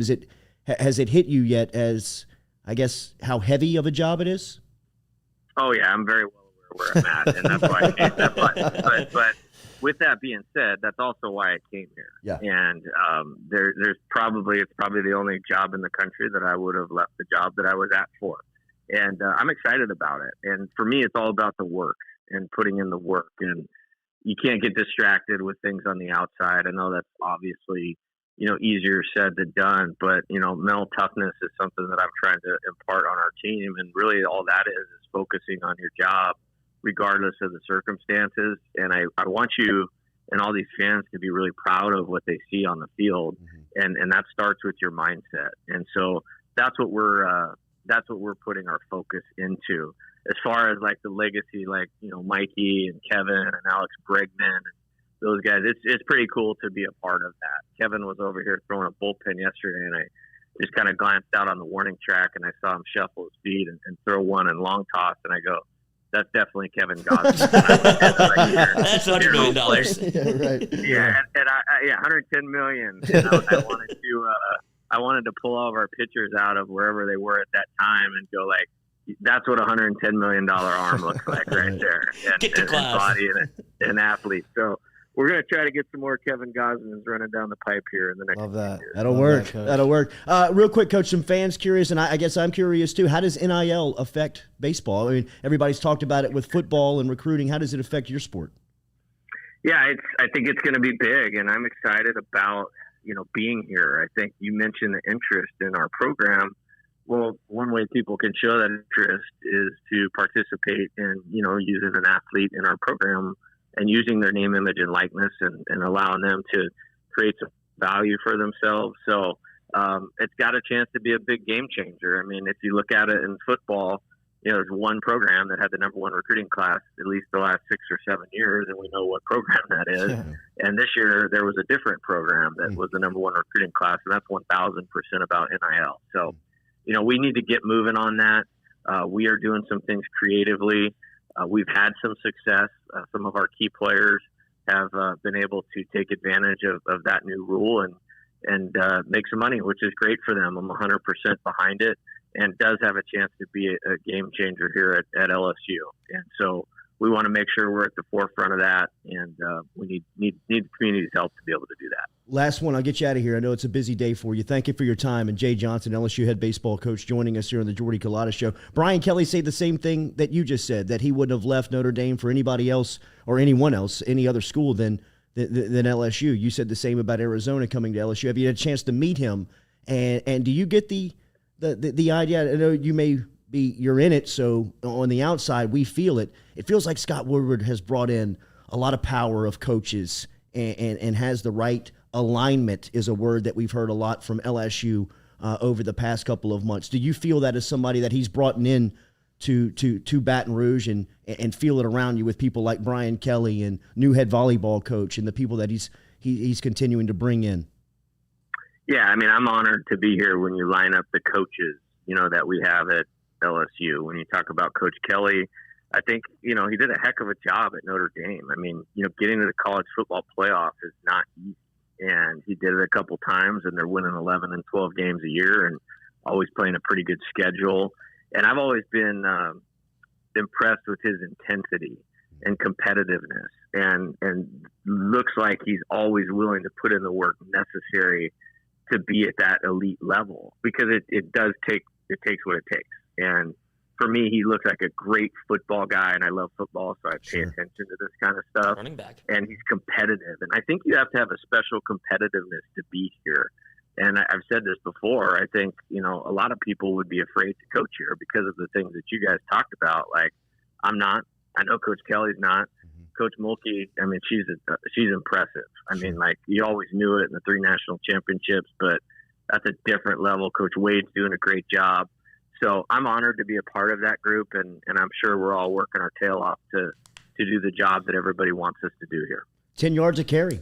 As That's a senior in high school, running back, Jay Johnson. And First now LSU's head baseball coach going into year 1. A lot of excitement and buzz around your program, Coach. Looking forward to seeing the boys on the field in a month. Thank you for the time this morning. Did they call you to play at Kansas State? Did LSU football call you for the Kansas State game? They did not. Okay, later, man. We were a little busy in our own right. Yeah, that's right, Coach. See you later, Coach. Thank you, man. There's Jay Johnson checking in this morning from LSU baseball. That conversation brought to you by Falaya Real Estate. Really cool conversation with our friend Barrett Blondo over at Falaya yesterday about some of the cool things coming down over there. Remember to download the app, whether you have an Apple or Android. Download the Falaya app. That way you can keep up with what's the latest on what's happening over at Falaya Real Estate. A lot of cool listings over there at falaya.com, and Barrett is really bringing a lot of information to how houses are bought and sold in the area. He bought and just invested into a podcast studio over there at his office at the Tech Park, and really going to start bringing a lot more information to you, the buyer and seller, which is really cool. We heard his vision yesterday. Katie and I sat down with him over at Phil's Oyster Bar and got an idea of where his company is going. And just like we're experiencing growth over here at FM Digital Media, Falaya Real Estate and Barrett Blondo are exploding at the seams with how they are growing over the last year. They hadn't been in business quite just yet a year yet, and they are experienced a ton of growth. And check it out. You can get the app at falaya.com, and you can download the app within your Apple and Android stores, but they've got great listings there for you, and they will hold your hand through the process. My house. At falaya.com. Sold? No, it's still up. It's still up. We were talking to him about it yesterday. We're good. Nice, thank you. Rewired. That guy put a lot of money into that house. He man. made it. Man, It's it an is unbelievable looking beautiful. home. Yes, it is. Over there on Claycut and in Glenmore, the housing. It's spoken for. The listing from Falaya. Good stuff from Jay Johnson. We appreciate him being here. The Carpool Queen is here. We'll reset our set and be back with more content for you. We're going to talk to Tom Hart of the SEC Network. Hart's on the call tonight at Memorial Gymnasium in Nashville for Vanderbilt and Tennessee. Tennessee sliding as of late. We'll talk to him about the SEC basketball pecking order. We'll also talk to him about LSU, who he had last Wednesday night in Gainesville, and the thought of Will Wade and his crew.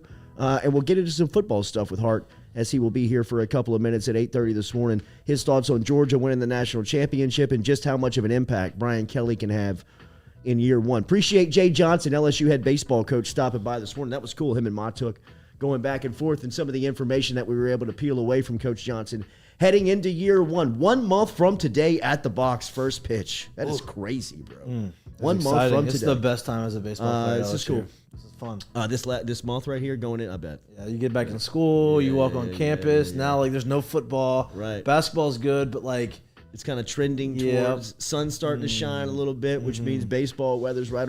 Nothing better than a Friday, a Saturday afternoon at the box on a day like the last week and a half weather has been like in South Louisiana. Maybe not as cold. Well, it's gonna be cold for the next. Maybe not as it cold. gets cold. It's gonna be. That's the only bad part. Is like this part of the season is like the coldest part. But in April, then once you get through February, early March, oof. They got beers there now. Relief meds. Relief med.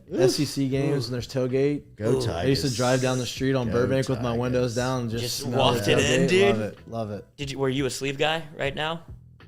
Cold weather, still sleeves? Yeah. I don't.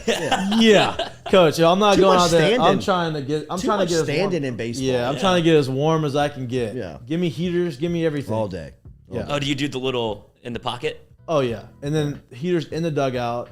Let me get warm up. I'm not. I mean, you played in Detroit for what, 3 years? Yeah, it sucked. I mean, I could. The opening day in Detroit, some of the scenes that come out of there looks. Yeah, we like played a torture chamber. We played the second most day games in all of baseball behind the Cubs, who always play day games because they didn't have lights. Because of how cold it is. They don't want to play night. They're not going to play 7 o'clock games when it's no sun and it's 30 degrees. They're going to play 1 o'clock games when there's no sun or with barely sun and 30 degrees. That wind in Chicago too. Brutal. All right, the Carpool Queen is here. We'll reset and be right back here with you with the Jordy Culotta Show, driven and powered by Go Chevrolet. Do y'all have like we should do like hand warmers, like football. Like why do baseball players have that? Just flip it around on the back. Because why don't you do that? I don't know why you don't do that. Dude, bust it out. Be the first one. Yeah, I'm gonna try that. There we go. Get a custom hand warmer. Get a Culotta one. Yeah. Mic'd up. Get a mic'd up one. Yeah.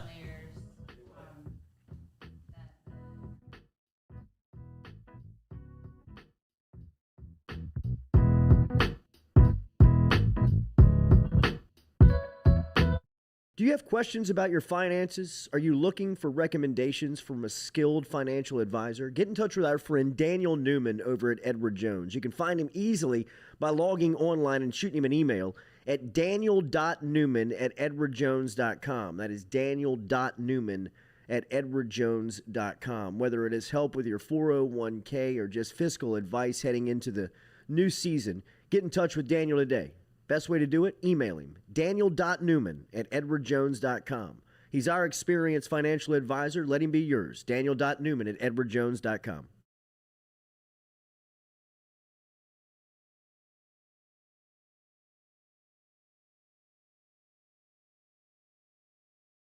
Gearing up for spring and summer down here in South Louisiana, and you want to keep your lawn maintained during these sunny seasons, get in touch with our friend Blake Abear over at Abear's Lawn Maintenance, where he says, you grow it, I mow it. 225-485-8022.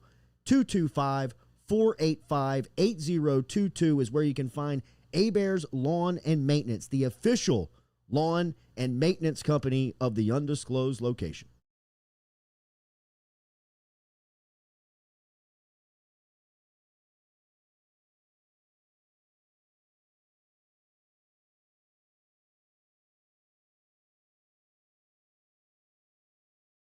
Papa Earl's, the fine spice, originating right down here in South Louisiana by our guy Mark Pop Norman.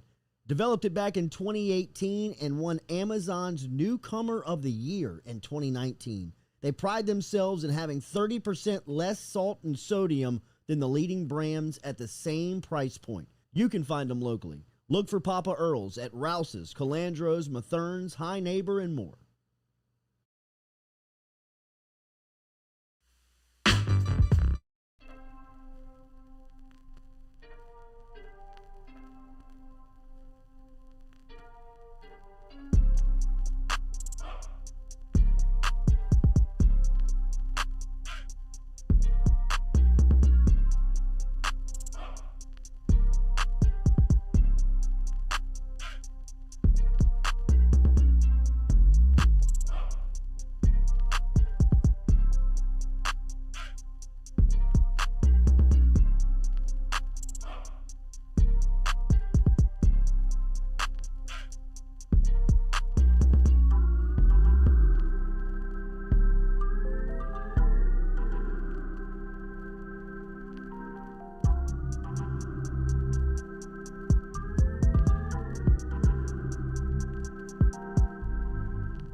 Welcome back here to the Jordy Culotta Show, driven and powered by Go Chevrolet, here live on this Tuesday morning. Good stuff from Jay Johnson. Tom Hart is still on the plane, circling over Nashville. He is going to text us when he lands and jumps into the rental car to head over to Memorial Gymnasium this morning for the shoot-around between Vanderbilt and Tennessee tonight, which he will have the call on the SEC network for. We will get some basketball thoughts from Hart on the SEC. Kentucky's starting to play really good ball. Alabama and LSU tomorrow night. Which way does he think that goes with two of the heavyweights within the sport? Tennessee's starting to slide as he'll have the Volunteers tonight over in Nashville. And Jordan Wright, the former Dunham standout, the Baton Rouge native, is really kind of the He's the stud for Vanderbilt.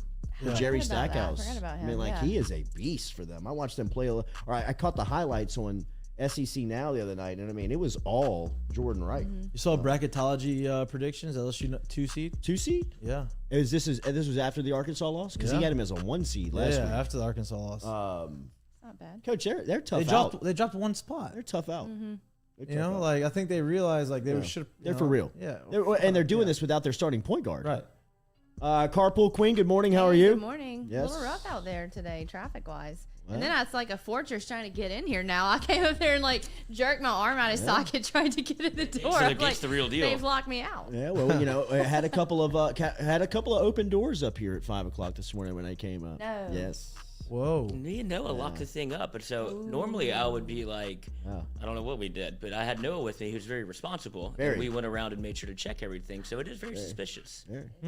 What suspicious things seem to go on here They in the do. middle of the night? Like They do. shit gets lost, stepped on, and Stuff you just show up and, like, owns yeah, up where's to my it. Chairs go missing around, the chairs go Nobody owns stolen. up to any of it. It's very Even very though there is strange. a box and a chair Yeah, that's that I Lloyd. moved in. We there. just We just ordered got an extra out. one. We just got another one. Lloyd share. I thought I hit a gold mine. Lloyd's bucking the system right now. He doesn't want to get rid of that So chair. my old boy. So were we No, on I feel that. all night last I night? feel We were that. wide ass open up in here. I don't know. Just Front all door. night? This door? Front, like Oh, man. front. Like door. that was open, I mean, it was unlocked and unlocked. unbolted. but like it wasn't Right. open. Like, then It was cracked. It was like on the, it wasn't Wow. clicked. Oh, Like when I went to go man. check and see it this morning, I mean, it was just kind of like, man. yeah. but then the next door was locked. No, I'm talking about right here, talking about bro. the front like door. like the Front front door. Mm-hmm. Like you walk into the he newsroom. still doesn't know what door. He's like, the front door. Yes. He has to go. Yeah, look. go check it out. Are you serious? Did you know we had a front door? I don't think he knows we have a front door. There's two there. There's the one to get in, and then the next one. Oh, right. Unlocked. No, I'm talking about the one to the street. Yeah. Like the exterior door was Too many doors. unlocked. No There's one a lot wants of to hear doors. about this. A lot But of it's doors. the door that actually. Nothing was stolen. That's all that matters. Nothing was stolen. Just the Okay. chair's Thank gone. God. We do need to go over our protocol and just leave it. We do. You know what I probably. mean? We probably do. So we got the whiteboard for it. Yes, that's right. Well, it was me, things Jack, starting and to come Noah together here. over here No, at FM Digital me, Media. Jack, and That's Lloyd right. here for a little while. Watchroom's starting to come together. We'll see it Watchroom Wednesday. is starting to come in together. Yeah. Everything looks good. We're gonna have a bar soon. We'll have a We're bar. gonna have a soon. Can't wait. basketball goal soon. Yeah. A Can't real wait. one. Yeah. Can't wait. I think the basketball goals. I mean, things are happening, y'all. It's big. Basketball it's goes big. It's big. It's It's, big. awesome. It's big. big. Because you freaking dunked on the over the door Well, when it yeah. broke it, like broke the damn screws Only time in Lloyd's ever half. dunked in his life. That's true. And unless Little Jay leaves the goal down, then I can hammer on that 6-footer all day. So how about that ManningCast last night? And how about Cooper Is Cup? that the last one of the year? I think it was. Yeah, that is Yeah, the that last was. one. That's the That last was. one of the year. Yeah. Cooper Kupp caught 4 scores Cooper last freaking night. Kupp. I know, man. I think he's the best wide receiver 4 in the league. scores. He had 4 touchdowns last night. Cooper Kupp with 4 touchdowns last night. Yeah. Did he? Wait, no. don't He think had so. one last night. I thought I heard him say, maybe the 4th touchdown. It was a 4th touchdown of the game, maybe. Yeah, okay. I think so, but he had one. Okay, He had okay. one, but I he heard had. the radio guy this morning say Cooper No, Kupp. I think that's his he had. 4th. I think he had. Well, I watched the game. I don't recall Yeah, that. I know he scored 1. I think he scored 1. All right, everybody, Pretty chill out. sure. Chill out. I was like, man, did I I? was God's watching sakes. that. Too much But relief. doesn't- Yeah, yeah, very much so. Like, Yeah. he's such a small. And I One was saying this to touchdown. Dave I screwed it last up. Get off my back. Leave me the fuck alone. We're not mad at you. We were just correcting you. I ain't he's mad at such you. He's such a small guy. I know he's not small. I mean, he's a big guy. They're all big, but he's just different to me. He's built 6'2", different. 208. That's Yeah. small. It is. In NFL standards, In that's NFL, small, it's right? small. Yeah. As a receiver, He's though? white. That's what's throwing you off, There you Katie. go. Yeah, And he's not white. But he, small. Small and runs. white. He runs unbelievable routes, and he's Yeah, fast. And he catches is. everything. He's fast. amazing. Yeah, He ran a drop 4.6 at the combine. I mean, I Yeah, guess, but like, I mean, he plays fast. Plays fast. Odell's 6 foot That's 198. true. He's Yeah. small too. You know, I mean, he's Yeah. So like receivers, he as looked a- pretty good last night. Yeah. He looked good dude, last night. he's still got it. Yeah, he's got it. There was a time there we thought he might have Oh, been did we think toast. he didn't have it? Yeah, I thought there. I mean, he was Some kind of one. people. Yeah, well, he he's got been hurt, but like he also didn't want to be. Something was going on in Cleveland. Yeah, Combined with Stefanski not and Baker wanting to didn't be really- there. yeah. I mean, they just, how do you not find that guy? Like, I mean, Yeah. he didn't touch the ball. It was so weird. His numbers still aren't that good. Yeah, I was about to say, dude, he's got a. He does. Between Did you see him his and kickoff? Jarvis are You see his unbelievable. kickoff? What do you? Yeah. Well, I mean, Before the game, he's he kicked the ball through the end zone. Yeah, he's an athlete. I mean, the highlight of him at UCLA when he throws the ball 95 yards in the air. Yeah. I mean, He's a freak. unbelievable, bro. It was a boring game except for the ManningCast. If not for the ManningCast, it would have been. I watched a lot of The Rock when they had The Rock on. He was great. He was. Well, Yeah. he's not afraid to pub his own tequila. That's for sure. He is not. Yeah, he's a salesman. He is a salesman. I The love Rock- that old the- footage of him too. The Rock. I love The Rock. I'm a huge Yeah. fan Yeah, of him. But same. yeah, he promotes. He's a good Eli, promoter. Eli, the biggest winner out of the Manning-Cast year one. I think so. Right? Yeah, I think so. Showed his personality a little bit. Yeah. Yeah, finally. The Yeah. most likable. Yeah, Yeah. he's very I likable. mean, he's very, very He's like very likable. he can hang here. Yeah. I mean, have you seen the commercial that him, Jerome Bettis, and who I cannot figure out who that is? Commercial. Where they get on the bus and they start singing, Oh. and Jerome Bettis is driving the bus, and Eli he's like standing in the back of the bus, and they're like, I guess they're singing karaoke, Yeah. and okay, I know. Eli is just. He's dominating it. Like, I mean, like he is just He's owning it? and it's funny. Like, I mean, like when you watch it, you're like, this is a trip. He's funny. You know what I mean? He's Because funny. he has totally embraced that part of his personality and has allowed you in. I mean, even last night when Peyton was like, I can't hear shit. Yeah. And he was like, Peyton, you know better than that. I mean, like, He goes, all right, well, I guess we'll go to break. I know. It's awesome. They have tightened it up a little bit, though. Like, Yeah. They in and have. out of breaks, like, you can tell they have a producer in their ear. They're not, like, talking at the same time. Well, it's all Very right. well done. It's getting better. Right. It just Yeah. takes a little bro, experience. it felt Yeah. very Jordy Culotta show-ish It of them did. going back and recapping like how they evolved into this. Oh, Yeah. definitely. You know what I mean? Like where they start. Like they showed like some of the scenes where like I can't hear anything. I don't know what I'm looking at. Like I mean, like some of the Doesn't that stuff make that you you just feel so go much through. better It about does. us? I mean, I was kind of like, okay, you should have called. Uh-oh, we got look, speaking of, we got a mic down. Oh no. Oh no. It I was bragged mic'd up, about and how now I it's- yeah. rigged that up Damn. right. What'd you do? It was mic'd up, and now it's mic'd down. No, Mikey. Okay. Just keep it on Work it. YouTube till you I fix feel it. like I'm like way further up than I was before. Like All right, Tommy I'm Hart's running ready around. for us. Okay. Let's dial him up here and get Tom Hart into the conversation. I love As, this new listener came in and said, I don't know what podcast this is, but I'll watch. hit the subscription button. Yeah, new, just Please subscribe. do new listener. subscribe. If You're you don't gonna mind. love it. And a like. Did you save that on the fly? Good morning. Tommy, good morning. How are you? We are live. What's up? Are you in the rental yet? Not yet. We're close. Okay. All right. How was the flight? Oh, it's miserable. No, it was good. It landed in Nashville? Yeah, it's easy. Okay, we had to de-ice this morning, so it took an extra, 20 minutes or gross. so. Gross. You know. What is that? What are they doing? How do you de-ice a plane, Tom? Do you know? You spray a solution on it. Dude, do you think I passed any science? Well, you saw it firsthand. That was a trick question for Tommy Hart. Just call the game, for God's sakes. Forget about Yeah. de-icing the plane. Tell me who scored and who the foul is on. That's exactly right. Dance. You've got Tennessee tonight. We saw Tennessee in the Maravich Center last Saturday where LSU played really good against them, and then they followed that up a week later, and Kentucky hung 100 on them. How do you feel about Rick Barnes' crew going into tonight's matchup? I think Will Wade said this. I don't want to put it on him if he didn't, but it's kind of observation he would make. And I don't think it's anything he wouldn't say out loud to others. But we were talking about Tennessee, and he's like, Tennessee looks like a Big Ten team. And it's not necessarily a compliment.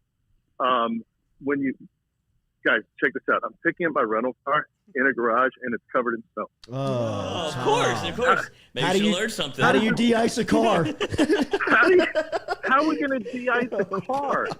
It is covered in snow. no. What are we doing? No. Send us a picture. Like, I'm literally, this is a garage.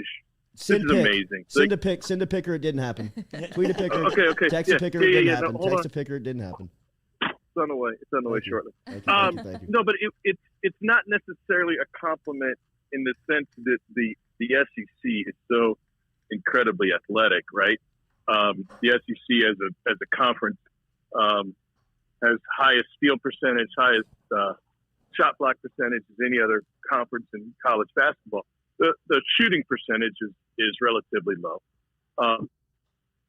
And I only bring that up because if you're not an uber athletic team, then you're going to have a hard time scoring points at times, right? You're going to have a hard time getting clean looks at the bucket.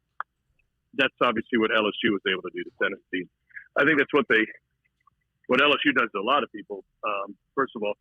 But it's what can happen if with Tennessee because they're not an uber athletic team, and they're going to have some struggles in terms of getting clean shots in this league. Now, if they're playing less athletic teams, yeah, man, they can turn you over, they can get to the bucket.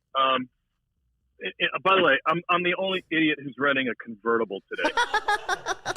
Wait, you're Michael Scott. You gotta go top down. Top down, let's go.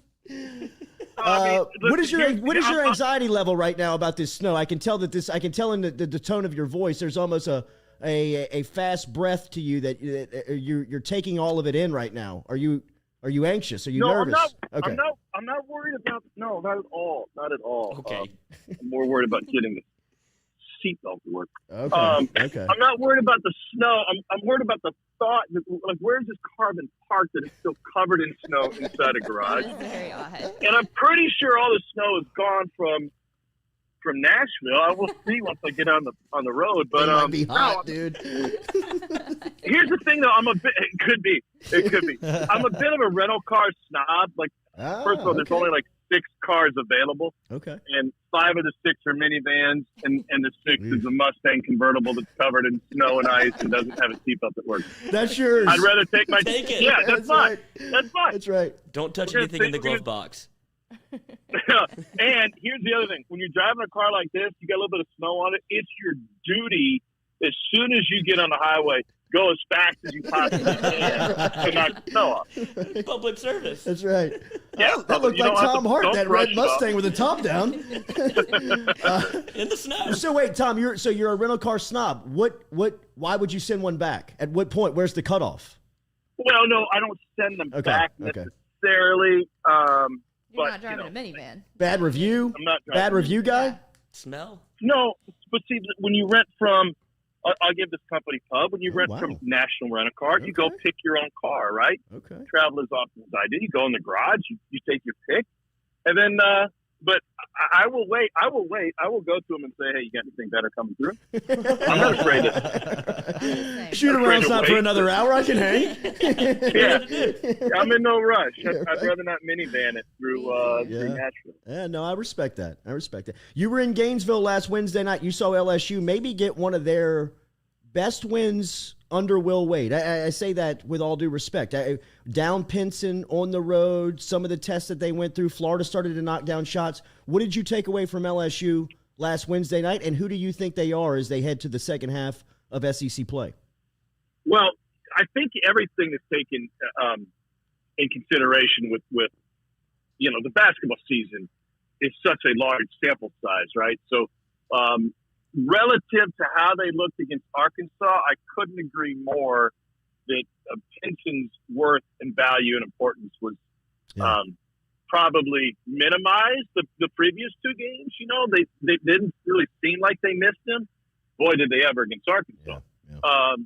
I thought that was a quality win against a Florida team that's having a hard time figuring out who they are offensively, but to go on the road in the SEC and win something like that going away was awfully impressive.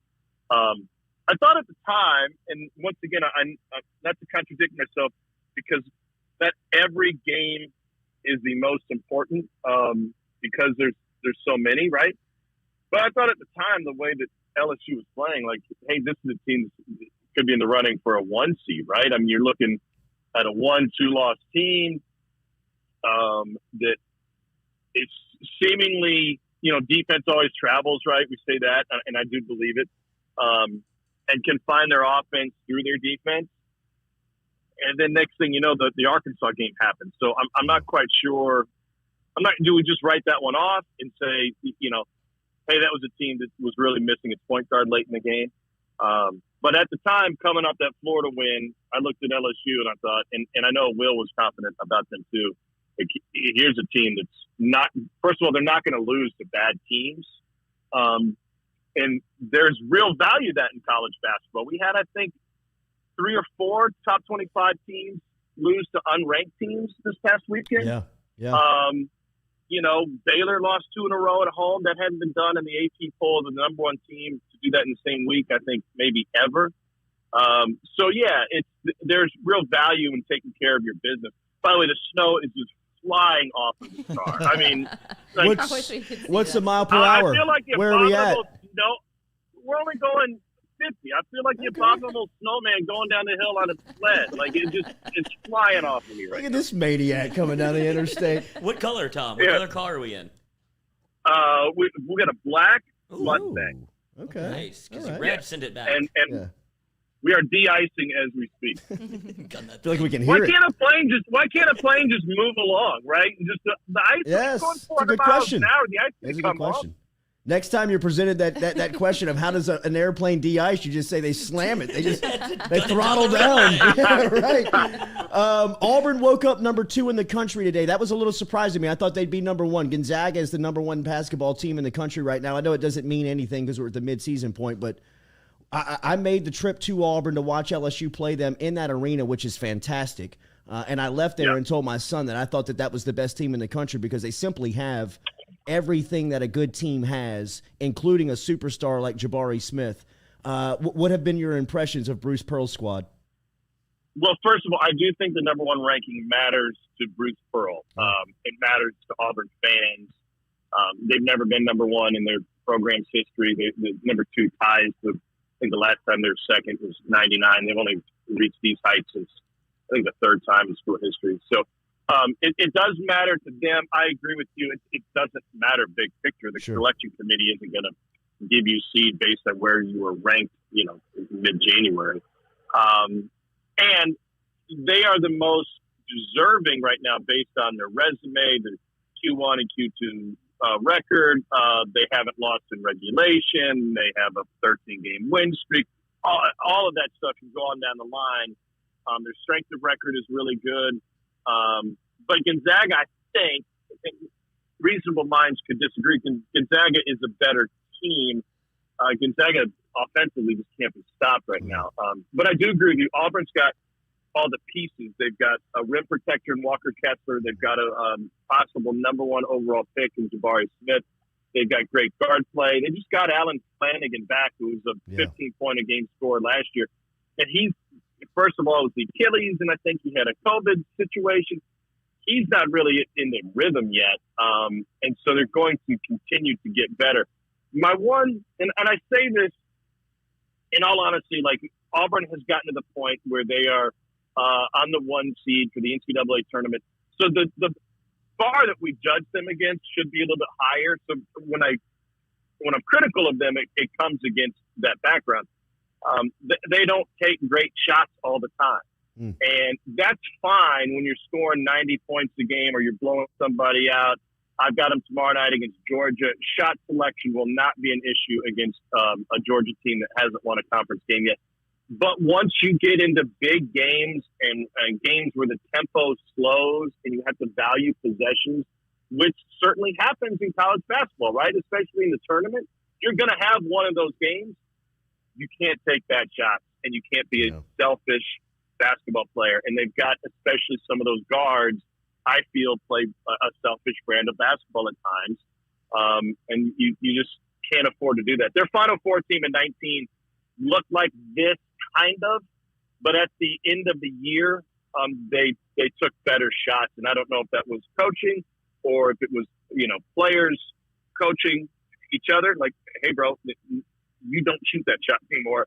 Yeah. But whatever it was, if they can replicate that and kind of get more disciplined as the season goes on and in bigger games, then they'll be in great shape. 8 o'clock tonight, SEC Network, Tennessee at Vanderbilt, the voice of the conference. Tom Hart will be on that call. And then tomorrow night, he's got the late tip again, 8 o'clock in in Auburn, as Georgia will travel down to Auburn to take on the Plains, to take on War Eagle on the Plains tomorrow night. Both 8 o'clock tip-off. 2 football questions, and I'll get you out of here. I appreciate your time. What did the national championship do for Kirby Smart and the University of Georgia? Their first since 1980. What realm does that now put him in now that he's got the championship?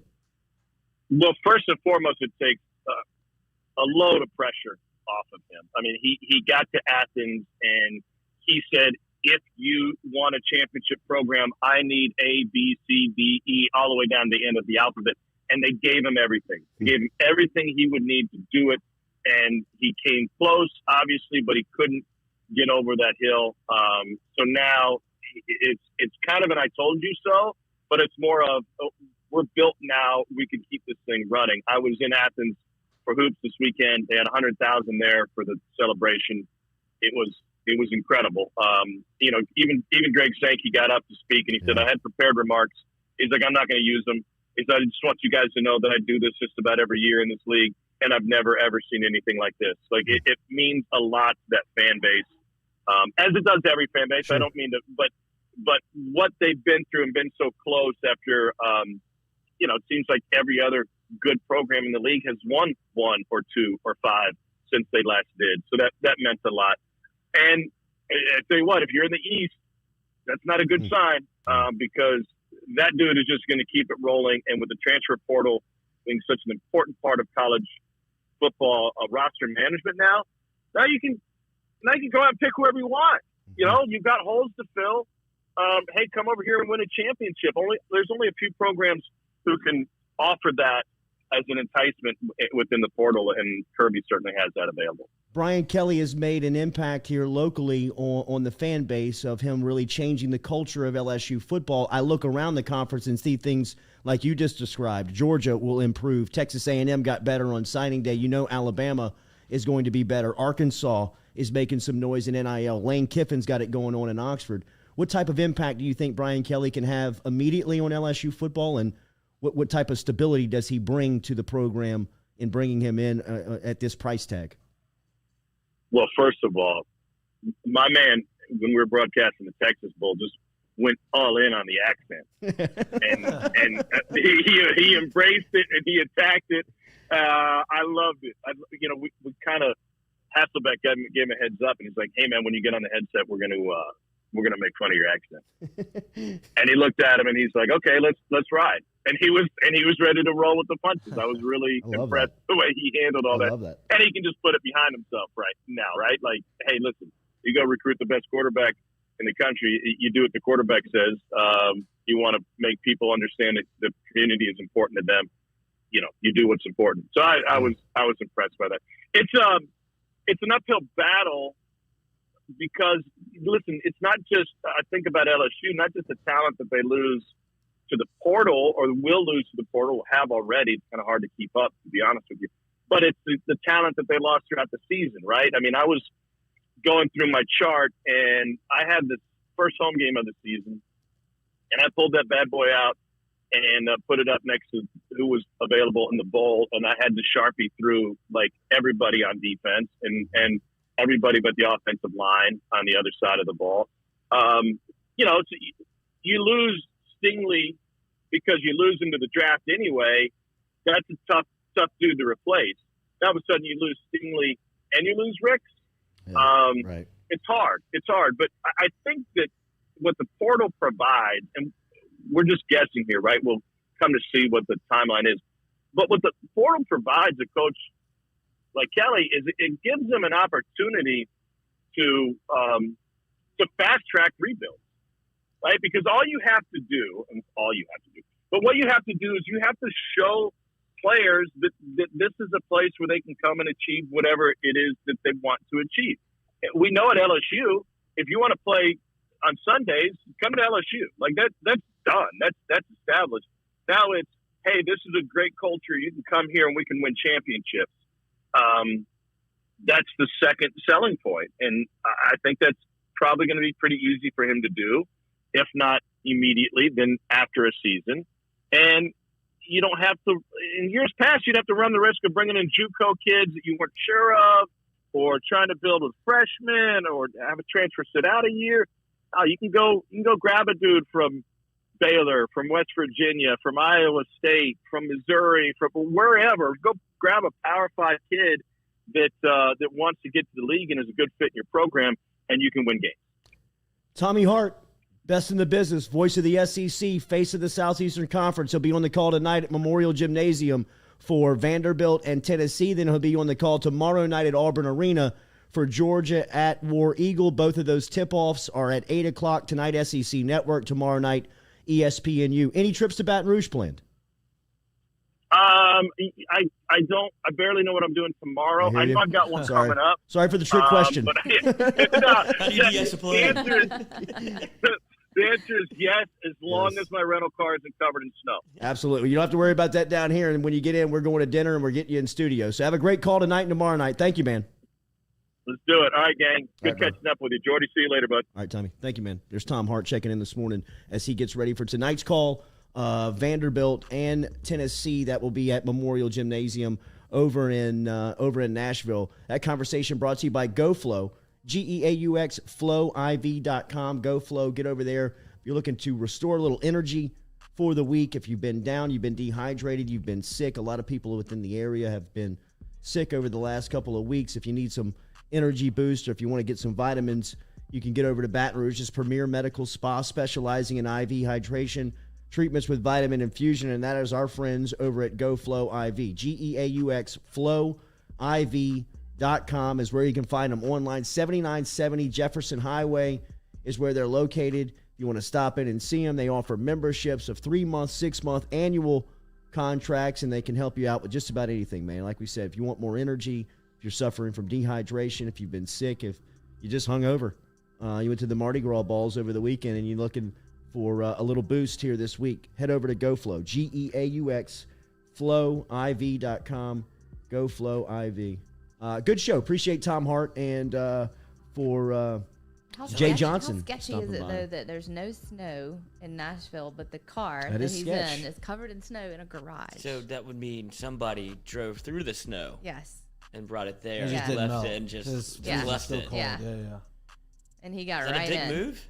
I don't know. Well, that's the rental car's problem. That's the rental car's problem. That's the rental. I mean, that's a bad review, right? Like, I got to my car, it was covered in snow. I had to go down the interstate to de-ice it. I mean, I'd have rather. I hate rental cars. I do too. You ever seen that Seinfeld episode? Which one? When he's going rent the rental car and he's like, "Hey, I have a reservation for a Toyota Corolla, whatever it was," and she's like, "Well, I'm sorry, sir, we don't have any cars available." He says, "Well, I have a reservation. I don't think you understand how a reservation works. I reserved the car." Right. No, coach, I understand. I mean, Jared, I understand how. No, I don't think you do. I reserved this car, but you're saying there is no longer a car available for me. That's what they do all the time. They did it to me in Florida. I was like, "Hey, I have a car. I'm supposed to get. I paid for this car. Well, I'm sorry. All we have is the small compact. I can't fit in a small compact car. I'm not going to fit in that car. I'm not taking that car. I'm not driving a minivan. I paid for this car. Give me that car." Did you get it? She gave me some other whatever, but it's like, how do you All how do you you have to do reserve? is go sit in and show her. Like, how do you reserve a car? I did a show. I was like, "Oh, Say, but we made follow you me, sit in the ma'am. like, how do you? bathroom. I was like, Give how me do you the key. reserve a Follow car and me. not Come have with a car me. for me? Like, I reserved it. That's how we chose what bathroom you were going to use. Yeah. Mikey, go sit on the toilet, see if your knees hit the wall. This ain't going to work. All right, that one's not for you. Knees are in my throat. Perfect. All right, good stuff this morning. Remember, hit that like, share button as we appreciate you interacting with us. Mic'd Up will be airing again tomorrow. That's it. 11 to 1. As that has been confirmed, 11 to 1 o'clock Monday and Wednesday. Like a new one? New episode tomorrow. Monday and Wednesday till he leaves. Yeah, I'll pub the guests. We don't. There's a couple in mind. We don't have one yet. Solidified, but we'll have them today. We'll let y'all know. Welcome to the host. We'll let y'all know. Hart jiggling his keys in his pocket. Little guest roulette. There you go. Who we getting today? We may have multiples. They may not come in studio. But multiples. Absolutely. We'll see if some guys with the LSU baseball team have got. Make sure that you are subscribed to Mic'd Up. If you have not already done that, we appreciate it because the numbers have been flying up as far as subscriptions have gone for Mic'd Up on YouTube. Thank y'all. But if you have not already done that, make sure and also hit that notification button, hit that alert button so you know when Mikey goes live because it'll be. We're going to be as scheduled as possible, 11 to 1 o'clock, definitely on Monday and Wednesday for the short time being here. Definitely on Mondays, but Wednesday until he takes off to spring training. But there will be some other content that pops up every now and again. And to make sure that you're getting that live, hit that bell, hit that notification button so you know when it's going. Content will be coming out. But we're back with you tomorrow morning, 7 to 9 a.m. right here on the Jordy Culotta Show. Going to talk to Nick Underhill tomorrow about this offseason with the Saints. The video with Jameis Winston looks like he is clearly ahead of schedule. What does that mean for the Saints at quarterback? We'll talk to Underhill tomorrow morning. Russell Wilson? Russell Wilson. The offseason is here. NFL playoffs, who he likes from the NFC side. San Francisco and Green Bay this weekend from Lambeau. Los Angeles now traveling Cooper Cup's 4 across touchdowns. the country. I'm sure he'll comment on that. Obviously a big fantasy get for anybody who had him yesterday. They'll be making the trek cross country to take on Brady and the Bucks. So that's the NFC side. AFC side, you still got Joey and the Bengals still alive as they take on the Titans in Nashville, and then you've got KC and Buffalo. A pretty good Elite Eight weekend. It is. For the NFL. Wait, what's first this weekend? Which game? The NFC is the Bengals are the first game again. They Are they? They're Saturday. They're the Saturday, and then the last game of the weekend I know is Buffalo KC. Oh, that's the prime timer then. So I'd imagine that Green Bay and San Francisco will be the Sunday lead-in To the night game. So that would put Los Angeles and Tampa Bay on another. That's a short week for Los Angeles to fly across the country, huh? Right. Yeah, That can't be true. right. Why? I mean, it was wouldn't already do that to him. it was already predetermined. Oh, it's already predetermined. No, it was already predetermined on the scheduling. It didn't matter if Los Angeles had to make a cross flight, a cross country flight. Wouldn't they try to help him out a little bit? Though? Tommy how? Hart. Yeah, but Let him play later. but it was already made. Okay. Tom Hart just sent the picture of his car. Oh. And it seems as if Tom Hart is colorblind. That is not a black. It is not black. It's not a black car. He had a black top, That's silver. soft top on his silver Mustang, which is very peculiar because he is in a closed garage. Yeah. And That is every very weird. in every car around him Show the is look, I can zoom in on it. Show it to the big boy. Oh yeah, look at the big boy. Look how fancy we are. Yeah, that's silver. look at Tommy's what car, just- Brad. he was disheveled. He was. Yes, he said I told he wasn't. you can hear it in his voice. Yeah, he was. I think as he was walking up to the car, you could feel that, like his anxiety going, like, what the About fuck to- did they give Yeah. me? Snow all over this car. I mean, So that thing's fresh. It just got back. It is. Look at the back. It's Nobody still cleaned slushy, that bro. thing before he got in. They didn't do crap. They must have they must gave have him just the gotten key. it because they only had minivans. Yeah. They just got that. Yeah, we one. got yours right here, buddy. It just pulled up. See if this key works. Yeah, just. I'm with him. I though, would have put some like, gas in it. I wouldn't get in a minivan. I would do exactly what he does. Really? Yeah. I'm a See, I rental car think that snob, minivan too. is very comfortable. It might be comfortable, but I don't want to drive it. I don't really want anything to do with it. I mean, A minivan? first Yeah. off, you can skid into every light, skid out of every light, because the horsepower on minivans, as you know, if you slam the gas off There's nothing. off the start, yeah, but you're gonna spin, coach. I mean, Oh, if you yeah, want to yeah. throw up a little rubber and I'm smoke, not driving them.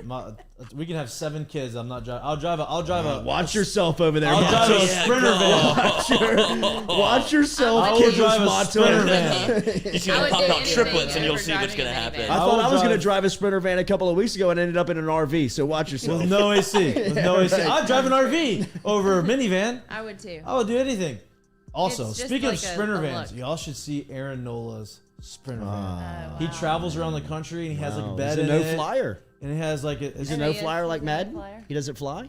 Oh no, he fly. He just like he's an just- outdoorsy kind of guy. Him and his fiance. Now that he got engaged and nobody knew. Baseball, who knew? A lot of relief matters up in got- baseball. I mean, good lord. It's all time to kill. Hey, this guy got engaged, and I'm like, hey, dude, how's your girlfriend? Oh, we got engaged like 3.5 weeks ago. Like, oh, cool, man. You don't want to let anybody know that you got engaged. Me and Kevin are like, oh, congratulations, dude. Where you been? Oh, I've just been here. We've been traveling. And I'm like, oh, okay, but you just didn't want to tell any of your friends that you got Traveling in my engaged or sprinter do van. whatever. They're up in the mountains for like a month. It's crazy. I love he that. loves that. Me No too, social dude. I media, love no that. nothing. love Just that. I was million like, hey, a you day. gonna? I was It's like, one of you the get a best TV? pictures in the planet, just chilling. Dude, we can't find the guy. I was like, hey, you're gonna get a TV? I was like, no, that's a stupid question. He's like, no, I'm not getting a TV. I don't need a TV in here. I was like, he's like, I got a little spot have a for my phone, iPad. you got a that's flip it. phone, I'm like, Matuk. "Jesus Christ." I was like, you get very good point. But I dumb mean, like question. Gaussman telling the stories yesterday about San Francisco, going up in the mountains and taking Yeah. pictures. Like, Yeah, we know easy, exactly killer. what you're doing. Yeah. Easy. For God's sakes, you've already signed the contract. I get it, but my You God. need a little bit of a relaxation. You need an escape. You need an But I escape. mean, what a gig, right? Even in the terms of baseball, you got to think. I mean, these guys only work once every 5 days. They make $100 million on the field. On the field. On the field, Yeah, on the yeah, field, yeah, on the yeah. field, on the field. Right. From an on-the-field player, an everyday guy like you are. Yeah, it's tough. Right? They got to push it every day. Yeah. It's also a lot harder. It's. I mean, I always say, man, I'd love to be a starter. And it's like, well, yeah, but it's a lot harder to be a starter. I mean, it's, to be what he's doing. You gotta Is that the hardest job in baseball?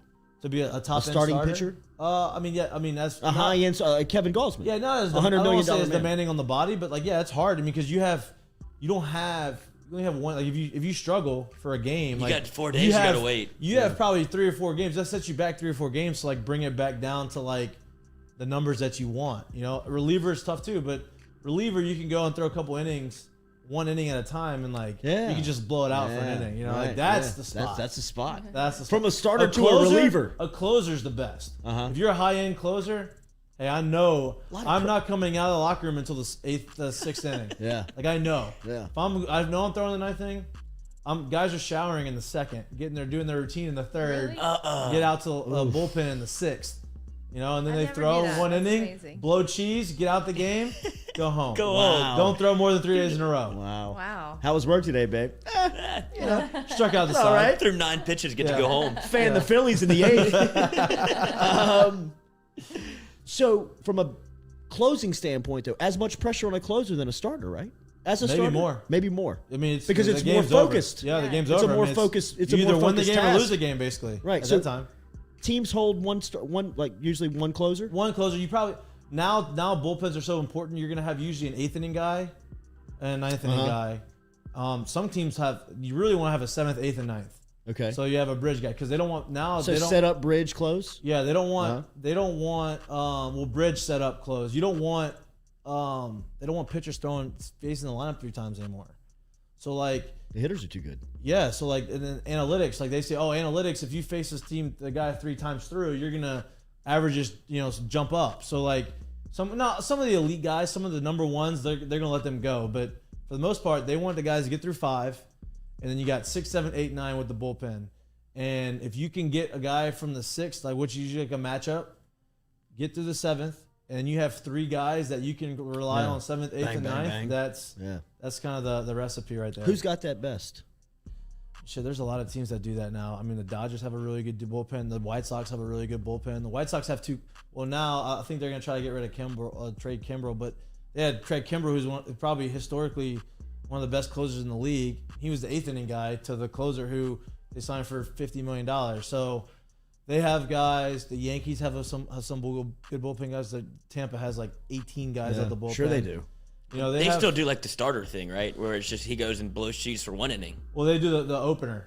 Yeah, that's so a starter. They'll throw a bullpen guy in the 1st inning, depending on the matchup. So like, let's say you have let's say you have a starter who's a lefty, but you have Bullpen righty who's a bullpen righty. Like, let's get through the first 4 guys in the lineup who are really good right-handed hitters, and then you kind of flip the lineup over. So now you get to the 6th inning, and you don't have to face those righties 3 times. You face them twice. Tampa's not only changed the way that you manage the roster and the administration, they've changed the way you manage the game. Yeah. Right? Yeah, they're not afraid to experiment. I played them even in AAA last year. They had 4 outfielders. They had a shift. They had 4 outfielders in the outfield against Playing them. softball. Wow. Hit a ball on the warning track to right center field at 109 miles an hour, and the guy was just sitting there. I'm like, where the fuck did he come from? And then I got back in, and my hitting coach was like, they had 4 outfielders out there. Like 4 outfielders? The fuck? I'm not Joey Gallo. Like, what the fuck are we doing? Wait, so where did they move it from? So they moved Third baseman probably. Yeah. Like, Well, I'm not gonna Mikey, pull why the don't you ball. go look over there? What's my bunt single gonna do?